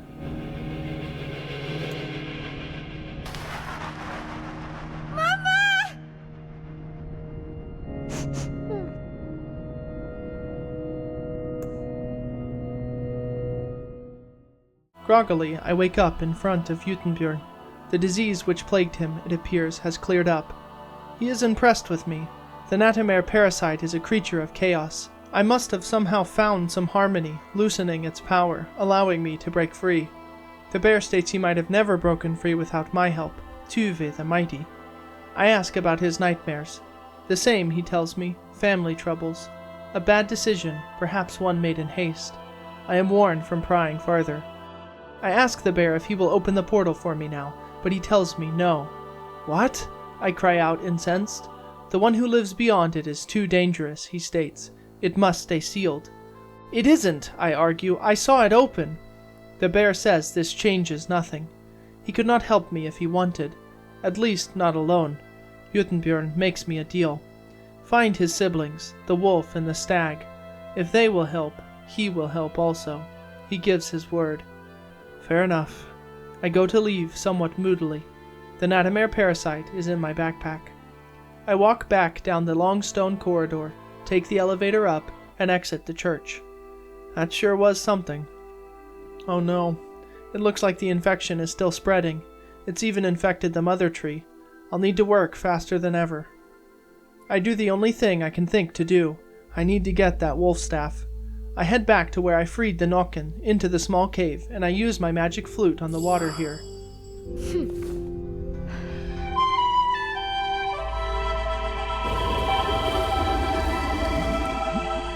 Okay, yes. I'm glad that worked. That was literally my only idea. I should be able to climb down using these rocks. Down the hole I find the water abated for now. However, I need to go through it. I use my flute once more. Ah, now I should be able to pass through. Unfortunately, it seems my flute is out of power. I hope what I did is enough. Quickly, I run through, all the way to the very end where I find a very dry frog. I add him to the collection. How he is dry when he was just underwater, I have no idea. Maybe my magic flute sucked the water out of him too? Gross. Either way, that's the halfway point for my collection. Climbing up a ladder, I find the object I came looking for, the wolf staff, in my hands at last. I head back to the main area and the water rushes back, just in time. I exit out of the Nokken's cave once more, taking care not to let any water put out Trollhilda's fire. She sleeps. Now it is time to head for the wolf. Taking the portals, I arrive at the mountainous area where I place the wolf staff into the open socket. Then, turning each of the staffs and statues so that they face one another, a bridge extends across the gap. Yes! Quickly I hurry across. On the other side I find a troll, the fourth and last of the troll brothers, turned to stone. After giving my condolences, I earn an achievement. Oh, brother. Testosterone. No, testosterone. Testosterone. Alright, who's responsible for this? I want to fight you. I pass up the long stone stairway to the mountaintop. Ahead, I can see, is the wolf, the great Utenulfer. Unfortunately, she appears to be infected as her brother was, with an Adamare parasite. I go to try and grab it, but I am not able to. I need her to wake up first. I take a deep breath to calm my nerves. Then I head for the nearby horn and blow with all my might.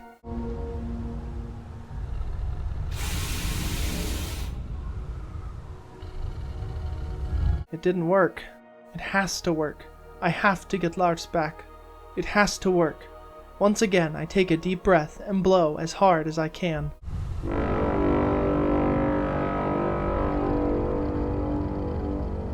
Slowly, the wolf wakes. "Traitor," she growls, "I'll tear you wing from wing." I'm in shock. "Where is she?" Utenulfer asks. "I can see you there, child." I assure the wolf there are no ravens here. "I will hunt her down," she avows. Then she grows lethargic. The parasite is taking its toll. As I was with the bear, I am given an achievement. Wolf Waker. Approaching Utenulfer, I inform her that she is sick. An Adamare parasite is attached to her snout. She doesn't believe me at first, until I reveal that the same kind of creature ensnared her brother, Utenbjörn, as well. "Impossible," she exclaims. I argue the verity of my statements, and offer my help. "Perhaps you speak truly," the wolf relents. "Besides, if you are raven trickery, you will make a fine meal," she argues. "I'll take my chances," I say. "You are brave for a human," the guardian states plainly. And with that encouragement, I approach the Adamare parasite, and, once again, the world goes white. I am outside my house. My papa kneels by the well. As I look upon him, I can see his sadness. I know when this is, I realize. This is the day he threw Mama's things down the well. I stomp my foot with anger. I always struggled to forgive him for this. Now, I just want to see him again. I wonder why I am back here. From the well, I remove the safety rope and add it to my pack. Then, approaching the well again, I find myself transported down to the bottom of the well, and either I have shrunk or it has grown. No, I've definitely shrunk. Strange hands wriggle about everywhere I look, and one, in the middle, holds Mama's locket. I have to get that back somehow. The first thing I do is grab this eyeliner pencil, much to the dismay of this hand. With nothing to distract it, I won't be able to pass that way until I find something new to hand over, such as this rope. That works, I guess. Behind the hand I find a long gap. I'll need to fashion some kind of bridge. In the water is a hairbrush. Using the pencil I just grabbed, I push off from this island on a sort of makeshift raft. Now I have many alcoves to explore. I start with the far right. Straight away I notice a picture here. Papa and Mama and I on a camping trip. Looking at this, I feel almost like I am back there. And then, I am. Walking around a frozen memory, remembering better times. On Papa I find a beard comb. He won't miss it, I hope. Then, behind him, I find Papa's fishing box. I can only see part of the code, but fortunately it is already unlocked for once. I don't take anything from it. I do grab this straw, however. That could come in handy.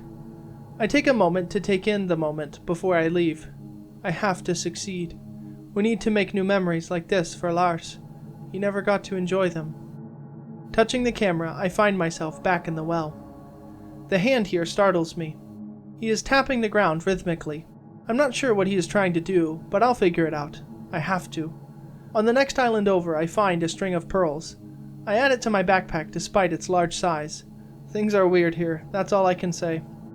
Suddenly, I find myself back up top, in front of the house, watching myself when I was young. And I am dragging something through the snow. This isn't right. This isn't how I remember it. I shake my head, and I am back in the well. Nearby is a small cliffside. Fortunately, this comb makes an excellent ladder, although there isn't anything here except a good vantage point. I'll have to come back. On the center island, I find two hands blocking my path. One is wearing all red, and one is wearing all rings. I'm sensing these hands are fashion icons, no doubt. On to the next island, where I find, oh, this should be useful, a bottle of red nail polish. Again, I flash up top. What am I doing, I wonder? I'm packing up a box of... Wait, are those... Yes, they are. Mama's things? I don't remember this. And I'm back in the well. Nearby is another picture. Ah, this is my birthday. Like the last time, I find myself inside of the memory. I've spent so long trying not to think about these happy times, but I'm glad that they happened. On the table I find a ring biscuit, my favorite. Then, on the fridge, I find a calendar, marking my birthday, the 17th of the month. On the shelves I find another straw. Now I have two. From Stoker I take his collar. The sound of its bell reminds me of these happy times. Then I head back to the well through the camera. All that remains is the picture to the left where I need a bridge. Can't do that yet. However, I can paint these pearls red. Back on the center island, I hand the painted pearls to one of the fashionable hands. That should keep it happy for a while. And no, the other hand doesn't want the ring biscuit, oddly enough. I tried. I go grab my rope from where it lies, distracting this one hand. I might need it, I think. On the far right, I give the tapping hand the collar with the bell. It enjoys this object immensely, allowing me to pass. At the very top, I find one of Mama's rings. Perfect. Back on the center island, I give this ring to the other fashionable hand. Now, both divas satisfied, I can pass through the middle. I just have to figure out how to make this one drop Mama's locket. I look around a while, trying to figure out what I missed, until I eventually discover another straw back at my birthday party. Now I have 3, enough to make a sturdy bridge. Using my rope, I craft just that. Then I head back to the island I started on, use the ring biscuit to distract the hand, and use my bridge to cross this gap. The picture here is of me on my first fishing trip with Papa. I find myself standing on the water. In the boat, I notice Papa's fishing box. Now I just need the code. Half I saw before at the campsite, 05. The only other 2-digit number I remember seeing is the date of my birthday, the 17th. I decide to try these two together, 1705. It worked! Wow, I can't believe he used my birthday. That's not secure at all. Case in point, I just cracked the code. Anyways, inside the box I find some old fishing hooks. I think I have what I need now. Making my way to the vantage point, I throw the hook at the hand. It sticks in its skin and it drops the locket. All that is left to do is to open it up. A flash of white. I'm back here. What is it about this day? Oh no, what am I doing? I approach my younger self. It's me. I'm emptying the box. I'm throwing Mama's things down the well. But it was Papa. But even as I say that, I realize it was not. I remember now. I was angry. He tried to give them to me, and I said I hated them. Papa let me blame him all this time. Why would he do that? I'm sorry, Papa. I just want to tell you that. What if I never can? You have to be okay. Everything fades to white. I awake in front of Jutnolfr. The Natamare parasite detaches and the blight fades away. You're cured, I shout happily. Indeed, you freed me, she tells me. The wolf continues. I am weak. The Natamare showed me terrible things. Me too, I state. It was worse than last time. Twice you have faced your heart's fears and returned? Jutnolfr asks amazed. You have a fierce nature, girl, beyond even my own. I owe you a great debt. Good, I state, because I need help. My brother Lars was taken through the portal where your brother said resides a creature of chaos. A creature of chaos, he said, laughs the wolf. This creature is our sister. Your sister took Lars? I ask. I learn from Jutnolfr that the story I read to Lars was true. The Raven Guardian fell in love with a human and had a child. She was banished for this by her siblings. It was not human, it was a monster. The Raven begged them to make her child human, but such a thing could not be done, even if the Guardians had wanted to. Why Lars then, I ask, already knowing? All those children. She would not be so foolish, the wolf thinks aloud. It would fail. What would fail, I ask. Using the essence of a human to make her child look human, comes the reply. Dark, evil magic. The child would need to be touched by forest magic. But Lars could always see things, I tell her. Trolls and things like that. Then he is in grave danger, I am warned. I give you my word, fierce girl cub Tuve. I will help you. Find my brother, the stag. He is wise. He'll know what to do. I will, I proclaim. Thank you. Thank you. I set off to find the stag. I head back to the Tree of Many, fearing the worst. Fortunately, the infection has not yet reached him. He commends me for helping the Guardians. You have earned their trust, he states, and reminded them of who they were. I am told again to seek Utenhjort, the stag. He will know what is best to do. I give the tree my thanks. I've got 2 things to do before the final step of this journey. First, back in the poisoned forest, I pick up a dragonfly larva husk for my collection. Then, back at one of the wolf puzzles, I find something I missed. A real leaf skeleton. I add it to the collection also. Finished with everything else, I make my way once again down the spiral staircase where I find the cauldron bubbling away. I add each of the ingredients. First, the hair of the bearded croak. The invisible stranger encourages me on. Then, the ram's skull. Lastly, both of the Nadamare parasites. The stranger gets to work. Suddenly, out from the cauldron appears a mask. The mask of non-appearance. With this, I should be able to walk about unseen. I try it out. Yep, I am quite invisible now. However, the stranger tells me I am not yet ready to visit the stag. For that, I need another mask. The mask of all-seeing. He makes me a new list. Let's see, I need the orb of an eye orb fungus, 1 portion of newt spawn, an owl skull, and finally 3 blue cap toadstools. Alright, I'll be back, I guess. The first item I find easily. An eye orb fungus is within reach, right over here. I pluck it out and throw it in my bag. Next, I head straight down the middle passage, evading detection by being invisible. Here I find the stag, infected as his siblings were. I will wake him up, and I will save Lars somehow. I need something powerful. Trying to cut away the mushrooms surrounding the horn just causes them to grow back. Fortunately, nearby I find a blue cap mushroom. That's one more thing I needed for my next mask. Next, I head left, up this impressive staircase of mushrooms, which I take a moment to admire. The first thing I encounter are some good old-fashioned vines. My sword should do the trick here. Aha! Another blue cap. 1 more to go. Just ahead, someone calls out to me. However, I don't see anyone. Weird. Some magic must be concealing whoever that was. Oh look, a giant mushroom. That's nice. Oh, and some more vines. Clearing those away, I discover another ingredient. An owl skull. Good. Well, maybe not good. Helpful at least. Time to head to the right through the final door. Here I find the last of what I need. First, another blue cap. That's 3. Second, some newt spawn. Not gonna grab it with my hands. Fortunately, I still have this jar. I quickly scoop it up.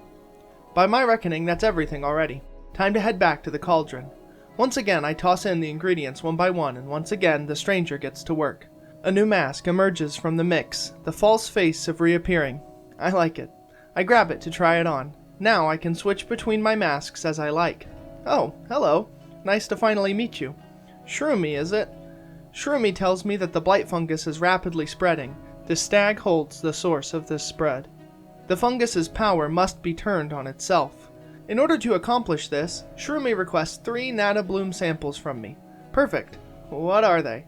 Shroomy tells me my mask will reveal them. Very well, I head out once more. As I do, I earn an achievement. Eyes open.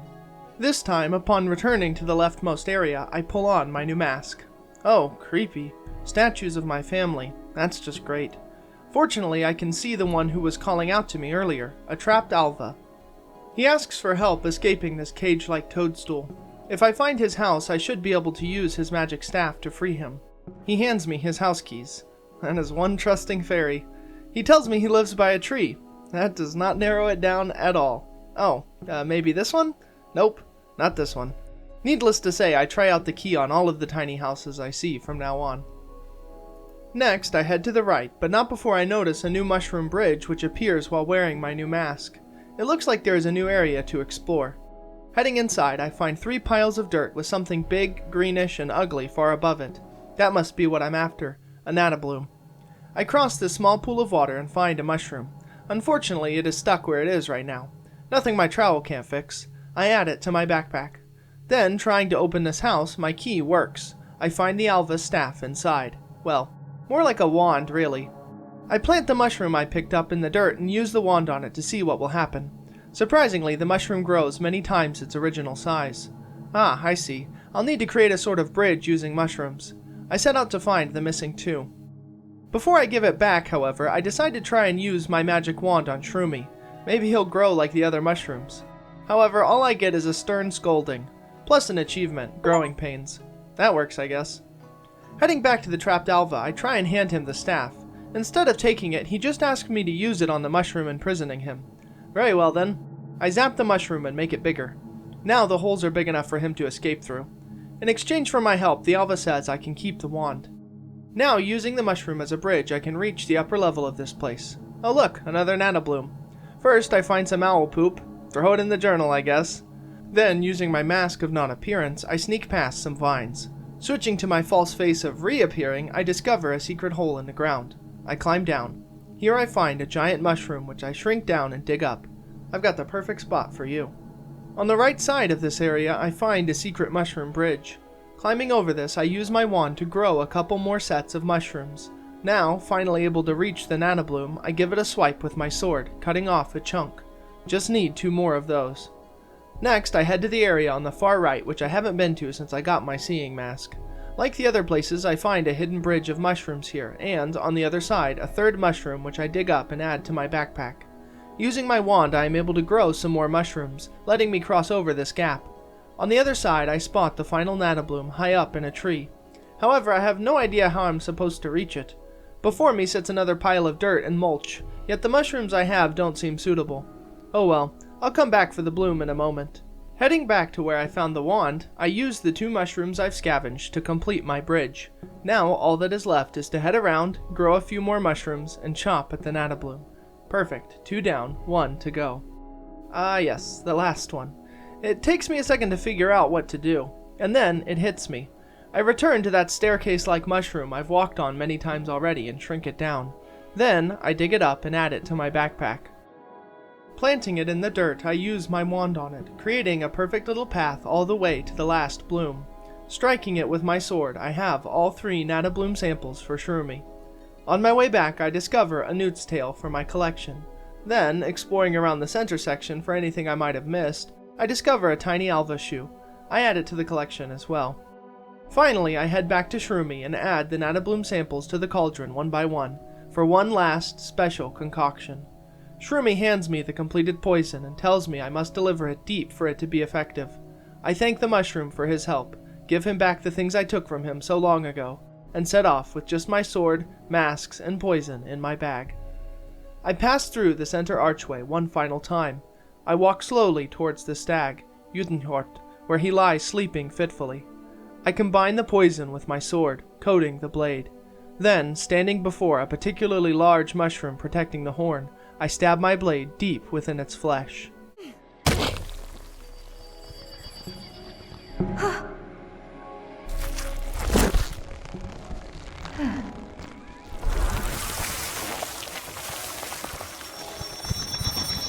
Yes!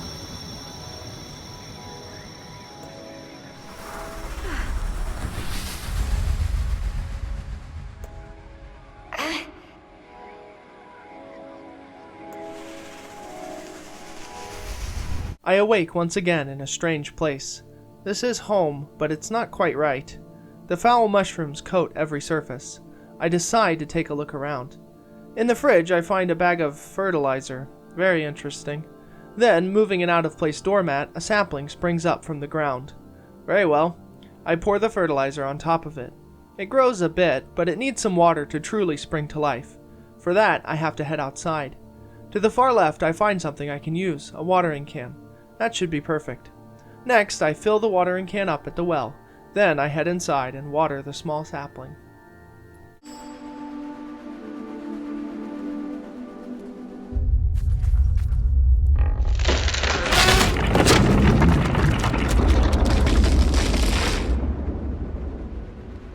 Well, that was unexpected. Time to climb, I suppose. At the very top, I discover a strange sight.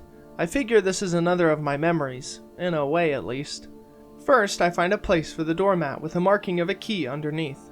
I set the doormat in this spot, grab the handle off this small drawer, and then push the doormat over, revealing an appearing key. Can't believe that worked, to be honest. Now it looks like I just have to complete the rest of this door. Heading to the left, I find my old diary. I just used it to draw pictures, but it still has a padlock on it. I take it for now.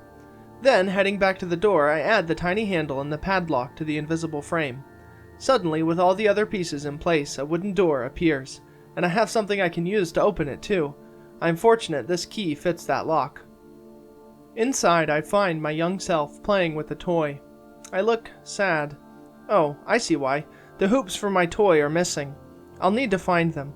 Before I leave, I refill my watering can using the water from Stoker's bowl. Now, heading out, I am able to water the rest of the tree, which grows out somewhat symmetrically.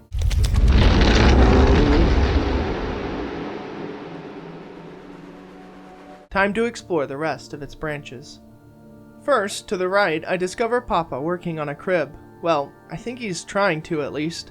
Unsurprisingly, it's all wrong. I think he's supposed to be using paint, not crayons. Next, further on and up, I find myself scratching at a table with some knitting needles. Again, that can't be right. Further up, I find a cupboard.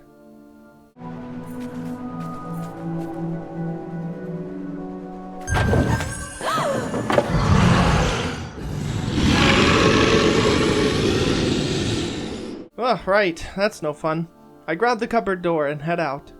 On another part of the tree, I find a small gap which I use the door to bridge. I pass from the right side to the left. Oh look, Papa trying to fix the car. With paint. Okay, I see what's going on. All of these dioramas are wrong in some way, and I need to set them right. I grab the paintbrush from this toolbox.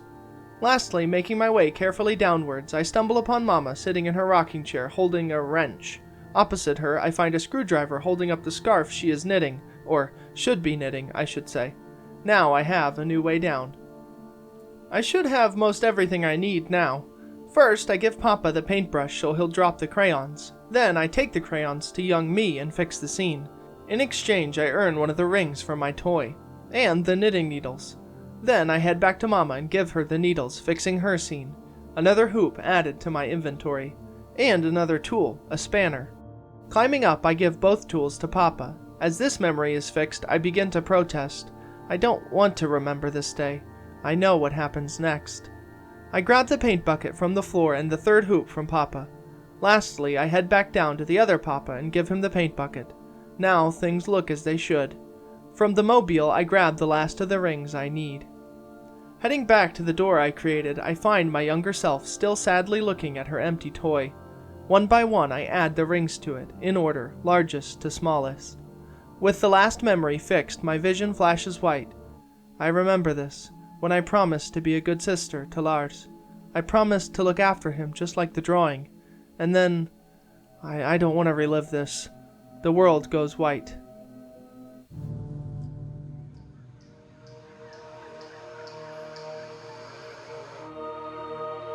You are Tuve, aren't you, human? Utenhjort asks me. How did you know? And also, you're awake, I exclaim. I never slept, claims the stag. I saw the Nadamare coming. I saw you coming as well. It is my curse, to see what tips the balance, but my wisdom has left me. What do you mean? I ask. The fairy tale, he states, the raven and the woodcutter. She bore a child and ran before he could see its true form. He tried to tempt her back with wooden ravens, but she does not return. Because you banished her, I add. Yes, says Utenhjort. My wisdom failed me. We all failed her. So I watched as we weakened. I did not stop chaos as it took us. She took my brother, I cry out. Maybe you couldn't help your sister, but you could help my brother. What if it is the wrong decision? The stag asks me. How can trying to help be the wrong decision? I ask back simply. The guardian gives a thoughtful sigh. Perhaps you have wisdom greater than my own. A smile crosses his face. Your spirit is strong, fierce, and wise, enough to wake even sleeping giants. I will lend my help to my siblings, he promises. Come, Tuve. I find myself in the clearing where I lost Lars. This time, Utenhjort informs his siblings the guardians are there to save, not condemn. She is strong in heart, states Utenbjorn, and even more fierce in spirit, adds Utenolfer. I promise Lars I am coming to save him. And then, Papa.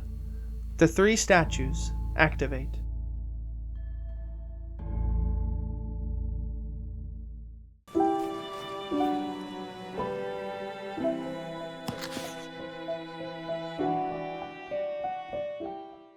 In the wreckage of a smoldering house, surrounded by snow, some boards shake. A groan is heard underneath them. With a mighty shove, the boards shake once more, and then a hand emerges from the snow. Then a head. I have survived the attack and the fire. It is like I am stirring from a long stupor. I do not know where my children are. Tuve! Lars! I call out for them. I remember telling Tuve to run, but the rest is hazy.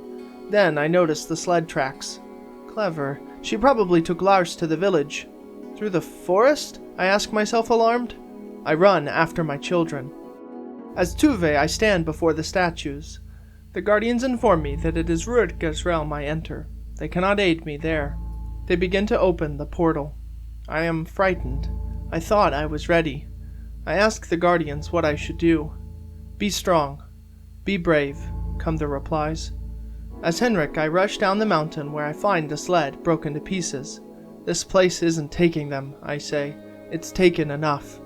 I run after the tracks in the snow, finding the same marble trail Tuve did. I follow it at a sprint. As Tuve, I stand before the almost open portal. The raven is struggling against the others, but she will not prevail. The guardians give me one final warning. The portal will be open but a moment. I will need to find my way back alone. I swallow deeply. Then resolve fills my mind. Lars needs me, I think. Then I rush inside the portal. As Henrik, I rush out just in time to see Tuve jump through the portal, which promptly shuts behind her. I was too late. Panic fills my mind. Where could she have gone, I wonder? To the side, I grab an oar and place it in my backpack. That could prove useful. Then I head towards the shore. That is some castle there. If Tuve and Lars are anywhere, I feel like it's there. There's just something about it. Ahead on the shore, I find a small boat. Seems sturdy enough. I push the boat into the water and begin rowing. Arriving at the castle's shore, I disembark. That was much farther than it looked. What is this place, I wonder? Just ahead stands the great castle gate. And, though I can't see anyone, someone else is here too. A presence, a ghost of some kind. Eva, I ask? In fact, it is Tuve, in the realm of Utengard, standing before the frozen gate of the castle. She too feels the presence next to her. It feels warm. Lars, I ask, but I dismiss the thought. Now I can switch between the two characters as I wish, one in the real world and one in the netherworld, the frozen Utengard. Each will have a part to play. The journal and items in the backpack are shared between the two. As Henrik from Tuve's journal, which I find on the ground, I learn what I had already suspected. Tuve and Lars are separated, and she is trying to find him. Although there's a great deal in here I do not understand as well. Switching to Tuve, I earn an achievement, Other Sider, for completing Chapter 2. Finally, the line between chapters is a little muddled, to be honest. As I take a look around this frigid landscape, I find something half buried in the snow, an ancient arrowhead. I add it to the collection. Far above, I notice a metal disc, far too high to reach. As Henrik, I explore the same area where I discover something Tuve could not see, gear left here by some old explorers. There is a note. Back at last, it reads, and finally with the men and equipment I need to find... Dare I hope? I wonder what they came in search of. In the box they left, I find a small climbing piton. On the other side, I find a metal disc inside a statue. I simply reach up and take it out. It has a moon carved on it. Continuing around the side, I find some bars which, using pure strength, I prise apart. I mean, that's impressive, you must admit. As Tuve, I could have sworn there was just something there in that statue. This place is putting me on edge. And wait, how did these things get into my bag? This just keeps getting weirder and weirder. Fortunately, around the side, I discover some bars with an opening just wide enough to squeeze through. Now, inside the main gate, I find a secondary gate. The lever is hidden and only revealed when I stand on this pressure plate. Nearby, I locate two holes for objects to be placed. To the left, I finally find something useful. Some stones I can climb. Heading up, I make my way back outside, far above, where I find two things. First, the other metal disc. Second, a large brick. Back inside, I place the heavy brick on the pressure plate and insert the 2 metal discs in the holes. With both in place, the main gate lifts open. As Henrik, I am surprised to see the gate open. Maybe I pressed something somewhere without realizing it. Either way, I'm inside.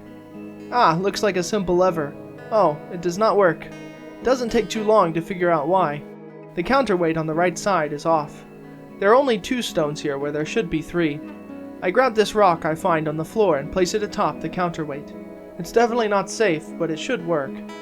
Together, father and daughter open the gate to the courtyard, one standing on the pressure plate while the other flips the lever.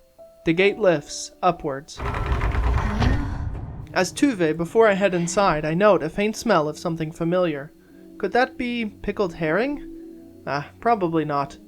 I pass inside the castle walls. Oh, that is an interesting sight. Large bird-like creatures are hung in cages about the courtyard. On the ground, I notice, are large prints from that beast that stole my brother. Before me is an old well. The grate is iced up. To the left is an old tattered banner of a raven. A snowflake emblem is embroidered above the bird.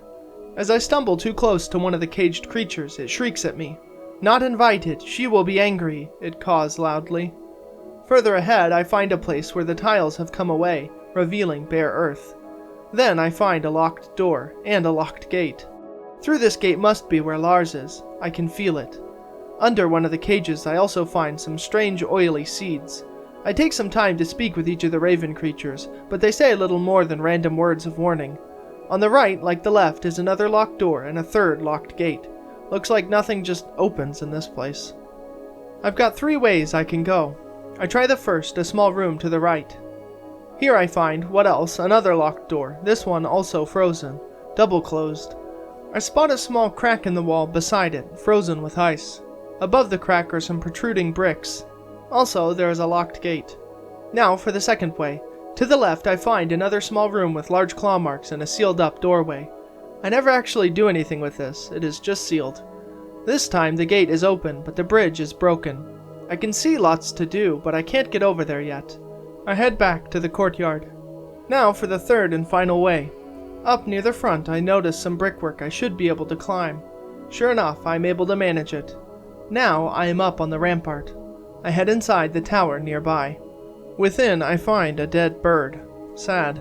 I speak to the bird, apologizing for its sorry state and asking to take its spear. As I do, its mouth falls open. There are a couple of other things here. A frozen tile, a frozen door, and a bookshelf missing 3 books. Can't do anything with those for the time being. Outside the right door I find the heavy contraption that controls the portcullis below. This is what I need to open to get to Lars. There's an oddly shaped hole on its surface. Perhaps some kind of lock. I leave it alone for the time being. As Henrik I explore all of the same places. To the right I notice the small crack which I try to use the piton on, but I need something to bang it in. To the left I discover something new, another set of climbing gear, and another note. The explorers were making good progress it seems, although troubling signs were starting to appear. That does not fill me with confidence. Back in the main courtyard I approach the well, not frozen for me. I just need some leverage. This spear I somehow have should do nicely. As I force the grating off the well, I wonder if I could be helping Tuve herself.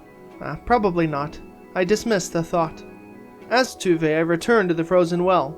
Okay, this was definitely covered earlier. And I can definitely smell pickled herring in the air. I must be getting hungry. I hop into the well and begin climbing down. At the bottom, I drop. The handholds stop too high to climb back up. I'll have to find some other way out. In the well's bucket, I find a small octagonal keystone with a setting sun symbol on it. I add it to my pack. Exploring about, I discover where I am. A dungeon. Great, how am I supposed to escape this? Luckily, I can slip through these bars. Nearby, I find a hammer, frozen in ice, and a device for, well, I don't want to think about that. There are other birds lying dead in some of these cages. I can't squeeze through those bars. Too narrow. Up some stairs, I find the main room. On the wall is another banner, this time with a bear and the symbol of a leaf decorating it. I guess that signifies autumn. On 2 benches opposite this are 2 more dead birds, and one holds a key. I go to grab it, but the whole claw comes off with it. Gross. At least I have the key. I speak to each bird in turn. I try to use the key, but the door is frozen solid. Unfortunately, I am stuck here. Down some stairs to the right, I find one more cage with one more dead bird, separated from all the rest. This one seems special. Going to have to find another way through. This cage is locked up tight. As Henrik, I meander around the castle until I notice there is a key in my backpack with... oh, what is that? A claw? Weird.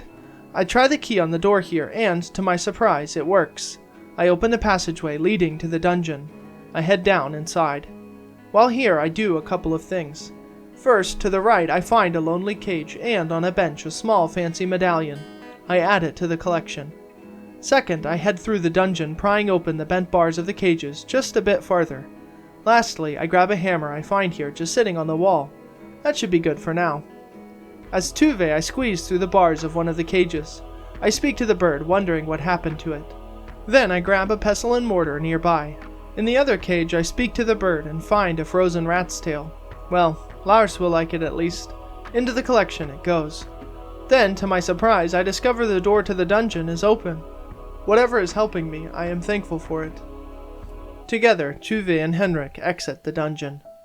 As Henrik, now that I have a hammer, I am able to nail the piton into this crack.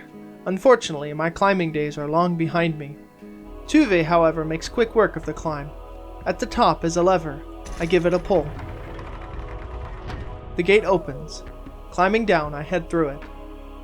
Ah, more shrieking ravens. And just ahead, a puzzle of some sort. There are 4 holes for 4 different octagonal objects. An animal of some sort lies in the middle. There is an inscription. It reads, "The sun rises in the east and sets in the west. The wolf begins its pursuit of the sun at dawn and chases it until dusk. Only at twilight will the wolf retreat to her underground lair." A cryptic sundial. That's new. I figure this keystone is for this puzzle, but I'm certainly missing some pieces. I'll hang on to it for now. Ahead is a bird which loses its head. Ugh. In its hand I find a straw doll for the collection. To the left is a lever. Pulling this opens a gate which leads back to the courtyard. Ah, that was one of the locked gates I found earlier. Things are beginning to be connected. Back near the sundial I also find an old rickety cart. Unfortunately, I need some sort of counterweight to reach whatever is up there. As Henrik, I enter the new area. The only new thing is this, another set of notes from the explorers. The explorers, too, pondered over the use of this sundial. It seems they also sensed great evil here. I think of my children.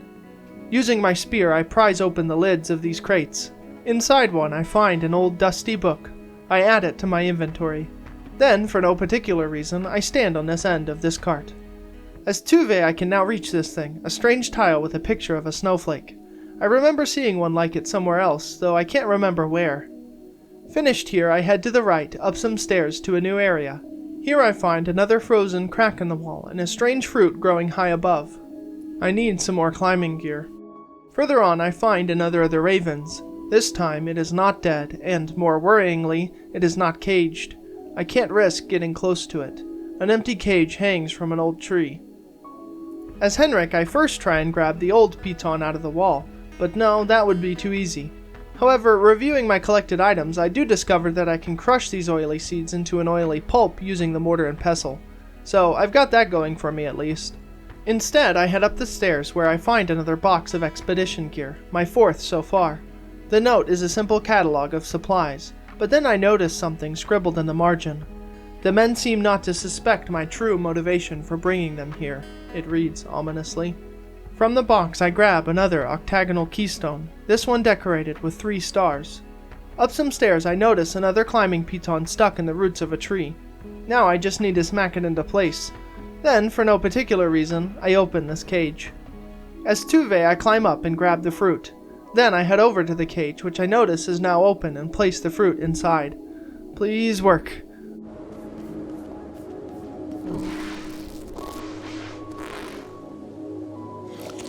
Oh, it did. Now I just need to shut it. All but certain it is Papa helping me, I yell out to him, "Shut the gate! Now!" As Henrik, I hear, faintly, the cries of my daughter. I slam the door shut. I hope that was helpful. As Tuve, a tear falls as I realize I am truly no longer alone. I was so scared I'd lost you. We'll do this together now. Let's find Lars and bring him home. Before I leave, I apologize to the bird. Then I climb over the gap and lower a bridge. Now Papa can follow too. I head up some stairs. Here I find an old intricate brooch to add to my collection. Ahead I find a bunch of birds, a gear, and a piece of fruit. Looks like it's time for another puzzle. Right after I pick up this shovel and admire this banner of a wolf with a flower above it, of course. Okay, now it's time to figure this out.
With all of the birds locked up, I finally have access to this ancient key.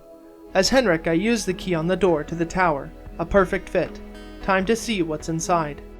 I first explore the room as Tuve, but everything is frozen over. Everything except this wax seal, that is. Into the collection it goes. I have better luck as Henrik. First, I open this door, which, traveling through, I find leads back downstairs to the main courtyard. That's one more door, unlocked. Back in the tower, I slide over this great shield. There's something back there, but it is covered in ivy. Fortunately, not for Tuve. I grab the strange tile with a leaf engraving and add it to my bag. Lastly, as Henrik, I smash the padlock off this chest. A little brute force goes a long way sometimes. Inside, I find another one of those octagonal keystones, the third so far.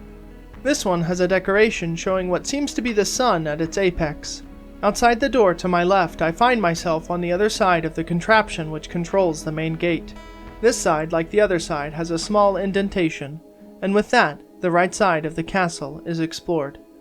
Before I leave, I drop off each of my keystones at the sundial, placing the one with the sun at the top, the stars at the bottom, and the other one here? I don't know. I'm still missing one, so I'll figure it out once I find it. Then, as Henrik, I return to the courtyard where I remember that exposed dirt I saw earlier, or someone saw earlier, if you know what I mean. Now, using my shovel, I burrow out a path. However, there's no way me and my big belly are getting through that. Though a small girl would. As Tuve, I take a moment to ask Papa whether he made it out of the house or not. He couldn't be a ghost, could he? Dead? I can't think about that. Fortunately, I have no issues crawling through this small tunnel. On the other side, I pull a lever, opening the gate for my Papa. Ah, this is the area I saw before with the broken bridge. Nearing the fractured edge, I pick up an old torch holder from the ground. In my inventory, I notice its decoration. Also here is another of those seesaw carts. However, this time I am too short to reach whatever is up on that ledge, even with the cart tipped. I'll need some assistance from my helper, who I now know must be Papa. I can definitely smell pickled herring. Heading down some stairs, I find a rock. That should help weigh down the cart. Not quite enough, however. As Henrik, I am able to cross where Tuve could not. On the other side of this contraption, I find yet another brick and a new set of explorer gear. The note is a written remembrance of someone named Hansi, an explorer who lost his life, it would appear. I like this place less and less the more I read. With both Rox and Tuve weighing down the cart, I am finally able to reach this object. Some kind of ancient gear, it seems, rusty as can be. I take the gear and place it in a spot where I noticed one was missing. However, it is too rusty to move. Fortunately, I happen to have the oily concoction I made earlier. Slathering the substance on the mechanism, the gear is greased. Now, turning the handle releases a torrent of water down the castle's stonework. Okay, good, but now I need to stop it. Taking the gear, I move it to the other side. Rotating this handle, I lower the gate. Then I repeat my earlier process. This time, the water is trapped, and a wooden platform is raised upwards. Now, as Tuve, I can climb down these bricks onto the wooden platform. To the left, I head inside the castle walls. Whoa, very dark down here. Fortunately, there is an axe nearby. Not that that helps me to see anything. Outside, as Henrik, I use the axe to chop the roots from this door. I, too, head inside. First, I pick up an ancient dried fish for the collection. Then, I find a key on the ground. Oops. Well, that's not good. I knocked it down into the lower level. Maybe this old fish hook could help. On the wall, I see another stone with a decorative flower just out of reach. Bending down, I open the floorboard and light shines down into the basement. Oh, I dropped that key down a good distance. As Tuve, I see the key now that I have some light. I just need to find some way to get to it. I head through the door to my left where I find two things. First, another book, here on the floor. Second, the fourth and final banner. This one with a stag and sun design. Then I earn an achievement, Textile Detective, for having discovered all 4 banners. Back downstairs, I notice that Papa has moved the light. Now I can see there is a chest here. Inside, I find an old ball of twine. This I quickly combine with my hook. Still missing something. Where the light moves, so do I. In another chest, I find a second torch holder, this one decorated differently than the last. Then I find an old spindle whorl for the collection. Finally, I think to attach the hooked line to my spear, creating a makeshift fishing rod. Now, carefully, I pull the key out of the hole. As Henrik, I use the key on this door, a perfect match. I head inside. I find myself in a solid stone room. On the ground is a loose flagstone. Lifting it up, I find the last of the octagonal keystones I was missing. On each side of the room is a door, and, before each door, a holder for a torch. Or, rather, a holder for a torch holder. It makes sense, I swear. This one, however, is in the wrong place. Taking the torch holders I found, I match each one to the spot marked with the corresponding number of scratches. The 3 goes here, for example. Then I give it a turn, and it clicks into place. I repeat the process for the other 2, and just like that, the 2 doors open. I pass through the one to the left, where I find the stag banner again, and a coin purse for the collection. As Tuve, I notice that the door has been opened. Before going forwards, I backtrack a bit, exploring the area where Papa just was. Here, I speak to this bird, find a decorative knot for the collection, and scale this wall to grab this block. This is my 3rd blue block, each with a different symbol. Back upstairs, I head through the door on the right. Aha, the Great Hall. Lots of things flash white, indicating that I can interact with them. First are the slabs on the ground, each with a different animal carving. Next are these 4 statues, all quite broken, with a square slot in front of each. In the fireplace, a poem is carved. With spring didst the new year begin. The seasons broke their pattern. For every one, 2 were foregone. 3 whole years this madness would last. Well, it's a good thing I know what foregone means. Kind of. Like the past tense of forego, I'm pretty sure. As Henrik, I too explore the Great Hall, finding a small silver spoon on the floor for the collection. Then I open the door leading out from the Great Hall. Here I find another box of explorer gear, my 6th one. The note reads, "The men grow restless and wary. I must keep their morale up, just a little longer. For you," it adds. Regrettably, I think about how they must not have had the help that I have. I also find some unusual lichen over here to add to the collection. Nearby, I see a door decorated with a wolf covered in vines. Turning back the other way, I discover where I am. I am where Tuve was when she originally climbed up on top of the rampart. I head into the left tower. As Henrik, I can easily grab the last of the blue tiles from where it is set here in the wall. Then, just like the other tower, I open a door which leads back to the main courtyard. Every door has now been unlocked. Only the main gate remains. Back in the great hall, I furrow my brow and read over the poem once more. Okay, I think I get it. Start with spring, the flower, then skip 2 seasons. That would be winter. Skip 2 more, fall. Skip 2, summer. Oh. Nice, that was it.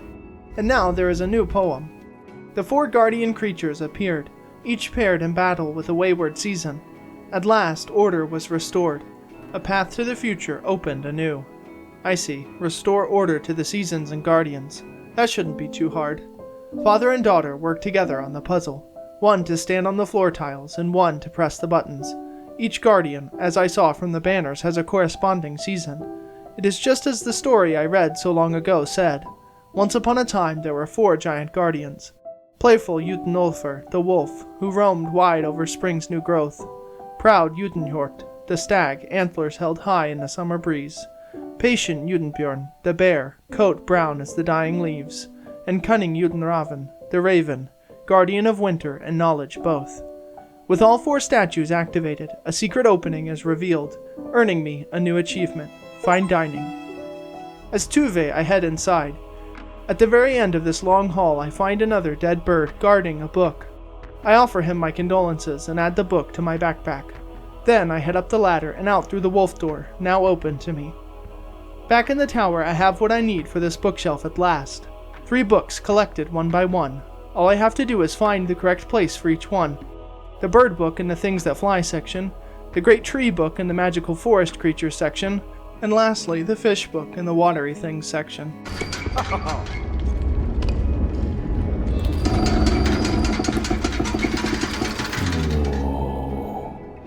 Inside the secret compartment of the bookshelf, I find a hidden signet ring with a red triangle on it. This must be quite important. I have one last thing to do. I head back to the sundial where I slot in the last of the octagonal keystones. Oh, it moved. I must have gotten the pattern the riddle hinted at correct, from the rising to the setting sun. That's nice. I test out the puzzle. This is going to require some teamwork, I think to myself. Once again, father and daughter work together, each one grabbing the stones blocking the path and pulling them back just in time. Slowly, the stick makes its way all the way around to the end of the path. The last stone is pulled just in time.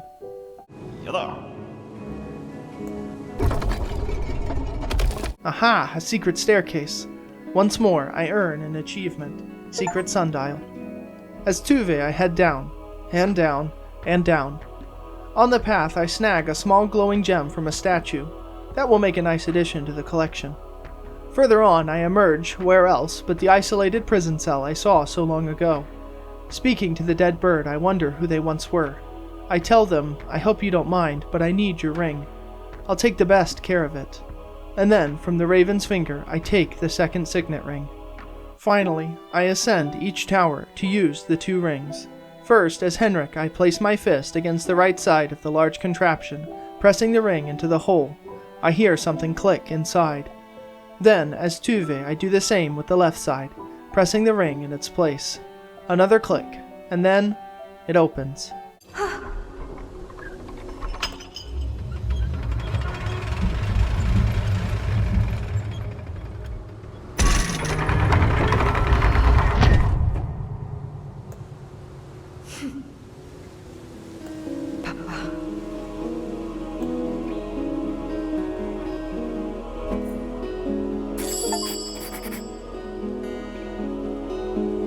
Together, Tuve and Henrik head downstairs and stand before the large gate.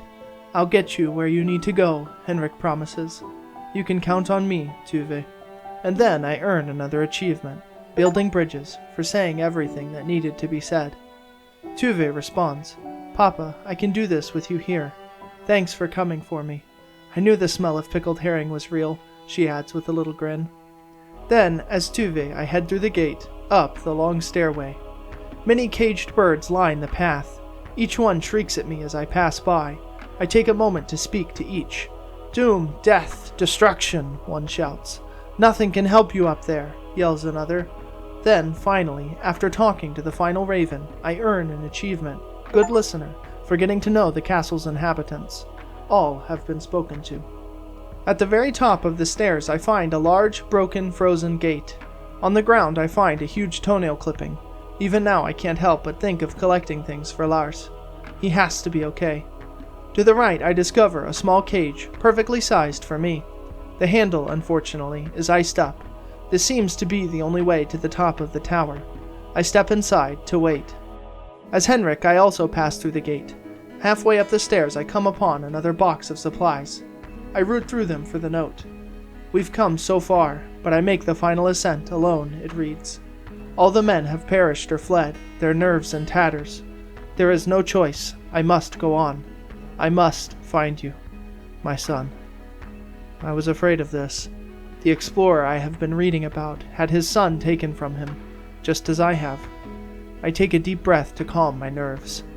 To the right, in a small room, I find a torn piece of flag for the collection. Then I head up the rest of the stairs. Here, to the left of the final steps, I find another box of supplies, the 8th and final one left by the explorers. The note is hard to read. Elias, my son, I cannot scale the tower alone. I'm so sorry. I failed you. Wherever you are, I know you will have been brave. I'm sorry. I'm sorry. I'm sorry. I close the note softly. I hope you found some peace in the end, I say. I'm going to help put an end to this. No more children will end up here, I promise you. And I will be bringing mine home. At that declaration, I am given another achievement, Forlorn Hope. Before continuing, I have a couple of things I missed. 4 more items to add to the collection lie undiscovered, despite my efforts. An old carabiner here in the courtyard. An unfinished raven emblem, also in the courtyard. A lucky playing card to the right past the sundial puzzle. And finally, a studded eye patch in the left tower. And that's it. The collection is now complete. Everything to find has been found. I am now truly ready to ascend the final tower. As Henrik at the very top of the stairs, I find the broken gate and cage. To the right, though I cannot see her, Tuve stands waiting. Still, I can sense her. I feel like I just got you back after too long, I state. How can I let you go on alone? The cage is far too small for me. I think of Lars. There's no other way. I have to trust my little girl. I've been so lost since your mother passed. You and I found each other again, here of all places. I'll be waiting right here for you both, I promise. Come back to Papa Bear, my little, amazing, mighty Tuve. I don't want to miss another moment of seeing who you'll become. I'm as proud as a father can be. Your mother would be too, I add. I love you.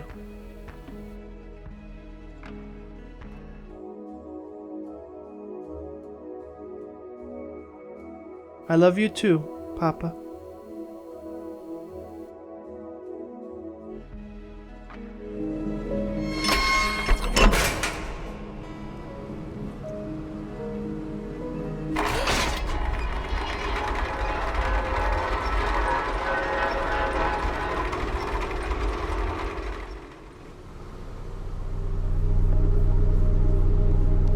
At the top of the tower, I call out for Lars. Running forward, I see him lying on the floor. No! I cry out. Please don't tell me I'm too late. Röki recognizes me. Suddenly, I am lifted into the air. The raven has me in her clutches. I am sorry, child. You are too late, she tells me. Your efforts have been in vain. The ritual cannot be stopped now. I won't let you do this, I shout. Röki understands me, understands my deep love for my family. Failure is not an option. I beg her to bring Lars back, to take me instead, but this just won't do. Lars, for some reason, is special. At last, with his life force, her son will finally be human. It is almost time. Lars has made that possible. Where so many others failed before. I call out to the Guardians for help, as Röki laughs. They have no power here, she states. Unexpectedly, Lars calls out faintly. Tuve, remember Röki? He asks. From the house? He's my friend now. Röki gives a big smile. He's the thing that took you? I ask in disbelief. She made him do it, he defends. She wants to turn him into something he's not. No one can love him like he is. He is a monster, shouts Röki. You are, I shout. I am a mother, she replies. I took the powers of the other Jutnar to do this. Now I sacrifice my own, and the life of one small boy. Is that not love? You want to see a monster? Let me show you. The world goes white. I awake in the woods. I hear the sound of a car revving in the distance. I follow the tire tracks in the snow. Soon I come upon it. Our car, broken down in the forest. Mama sits holding her stomach, groaning. I'll go get help, Henrik states. There's a payphone. Don't leave me, Eva says. He turns to me. Hurry, Tuve, find it. Get help. I turn to run. It's time for you to see who you really are, the raven shouts. I don't want to remember this. Running as fast as I can, I find the phone. But then, I'm back at the car. I run as fast as I can again. Why does everyone leave you, Tuve? The raven asks. I find the phone again, and I again find myself at the car, as if I never moved. Papa is yelling loudly now. I sprint with all my might. Why won't you help her, Tuve? Don't you want to save her? I hear the payphone ringing. I think I can reach it in time.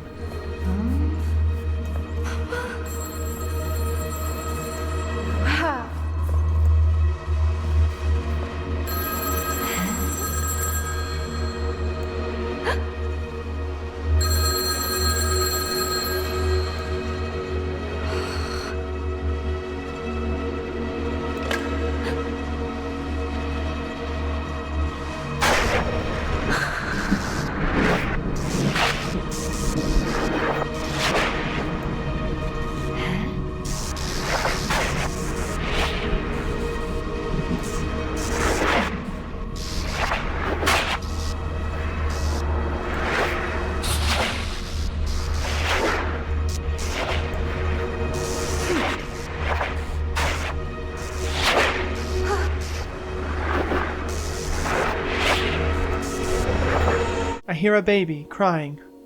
Lars, baby Lars. I have to get to him. There it is, says Röki. The answer. A forest-born child. He carries the magic of the forest, and you made it possible, Tuve. I can't believe that. I run past the ghosts of my parents, past the gravestones, chasing after the car. But when I arrive, they leave me.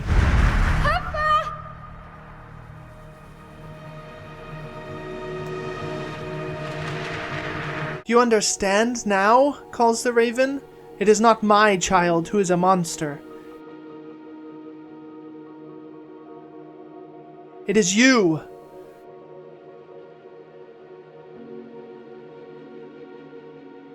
How else could you befriend a forest of monsters? Because you are just like them. You let your family die. They needed you, and you let them all down. I didn't, I shout as I run.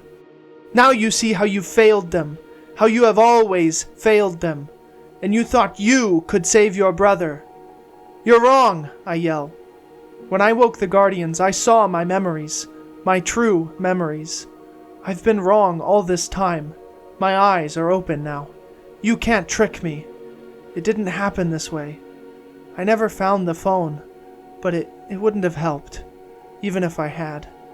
It was already too late for Mama. She knew that. Lars was her last gift to us, and I will not give up on him. Röki appears in the sky. Röki, I call out. Lars is your friend. Help him. Prove she's wrong about you. Röki grows angry. The two magical beings begin to fight. Mother, not hurt friend, he states.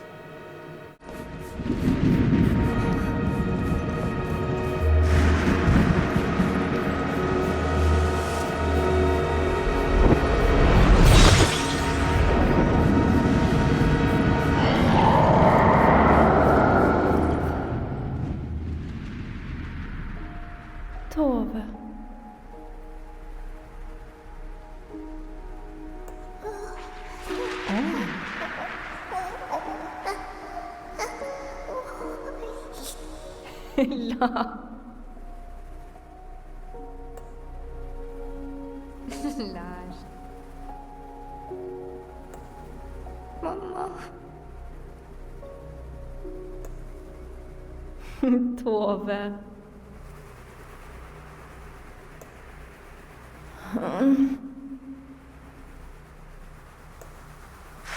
Åh, Tove. Mamma.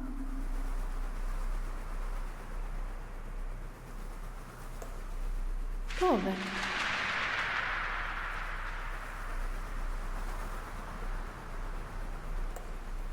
Mamma.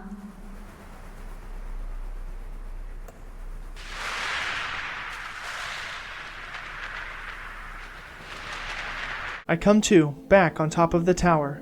Röki, now giant again, smiles at me. I run to Lars's side, expecting the worst. Slowly, he rises. "Is it time to go home yet, Tuve?" he asks hopefully. I cannot contain my happiness. The ritual has been broken. Röki is not happy about this. "It was all for nothing," she shouts. "I tried to give you a new life. You betray me. Why?" she asks her son. "Röki, stay, Röki," he roars simply. "Röki, make friends," he grins. "Röki, not monster." Suddenly, the totems reform. "The guardians have come to watch the raven die," Röki taunts. "Or is it to gloat?" she asks. "Sister, be still," says Jotunhjort. "Sister, we failed you," says Jotunolfr. "Sister, we failed your son," says Jotunbjörn. "We are sorry," adds the stag.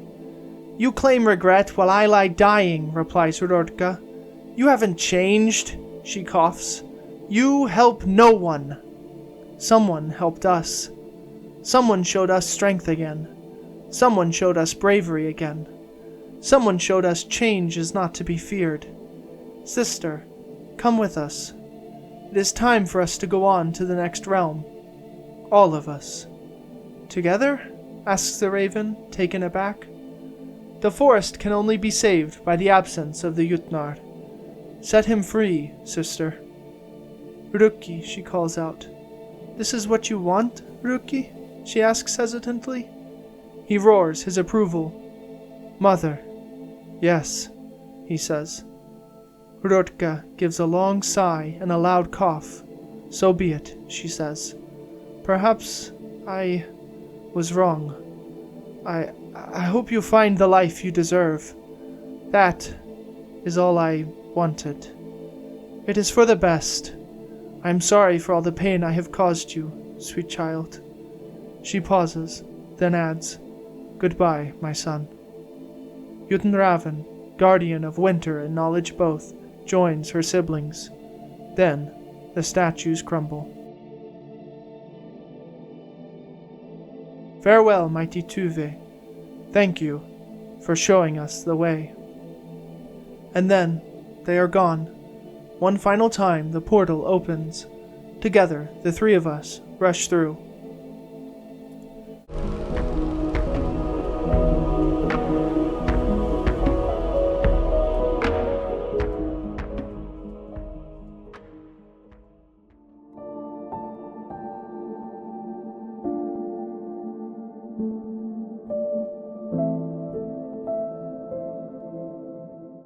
I end my journey as all such journeys should, playing on the shore of a vast frozen lake with my brother, Lars. My name is Tuve, and my brother is here with me. It's time for dinner, Tiny Tomt, I tell him. Can we have eggs? He asks. No, Papa is cooking something special, I tell him. He takes this news well and then runs off ahead. I give chase. As I do, I earn my final 2 achievements, Redemption and Badge Master, the first for finishing the game, the second for earning every badge. I chase Lars to the statue in the snow where I find Papa. Lars wants to play with him, but he is told it is time to eat. After all, the new house is now complete. Very rustic. A bowl of porridge has already been left for the Tomtar. Dinner is waiting. I head off with my Papa. Lars follows just behind. Right after he tells Röki that he'll be back to play more tomorrow, of course.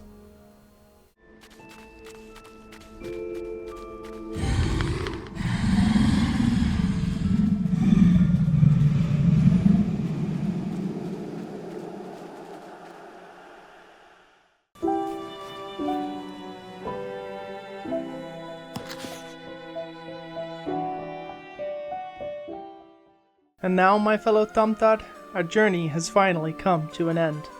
All that there is to do is done. Every achievement has been collected, every puzzle solved, every area explored, and every item added to the collection. Lots of strange creatures and loyal friends met, the forest restored, a mother and son helped, a new friend, and, most importantly, a family made to resemble a family again, despite life's hardships. I thank you sincerely for joining me on this adventure. If you would like to follow me on my next one, I would welcome the company. But until such a time as we may meet again, I bid you now a fond farewell.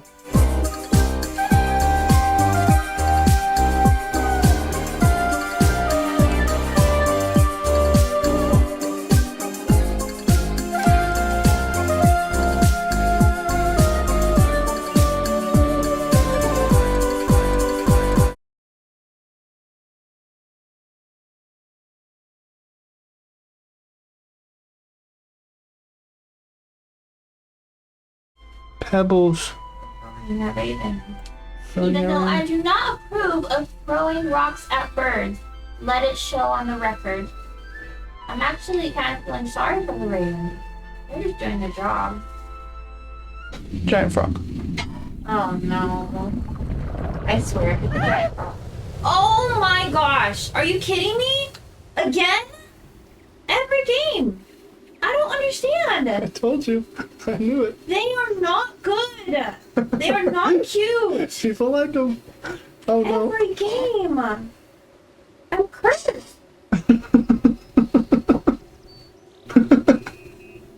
No, don't help him! I will help you eat the poor. Okay! You probably don't have any new clothes! No. I totally did this on purpose. I didn't guess. I thought it out, made a plan, executed it to perfection, not randomly rotating things and getting lucky. It was half and half, okay, I'll admit. I told you, they're evil!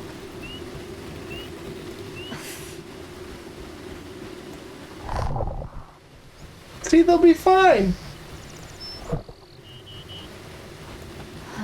They just gotta go quick cycle through the digestive tract. Oh. maybe throwing up works too, hopefully. Mortar and pestle?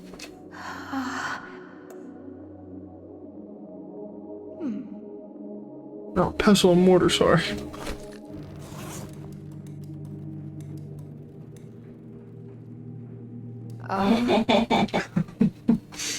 Yeah.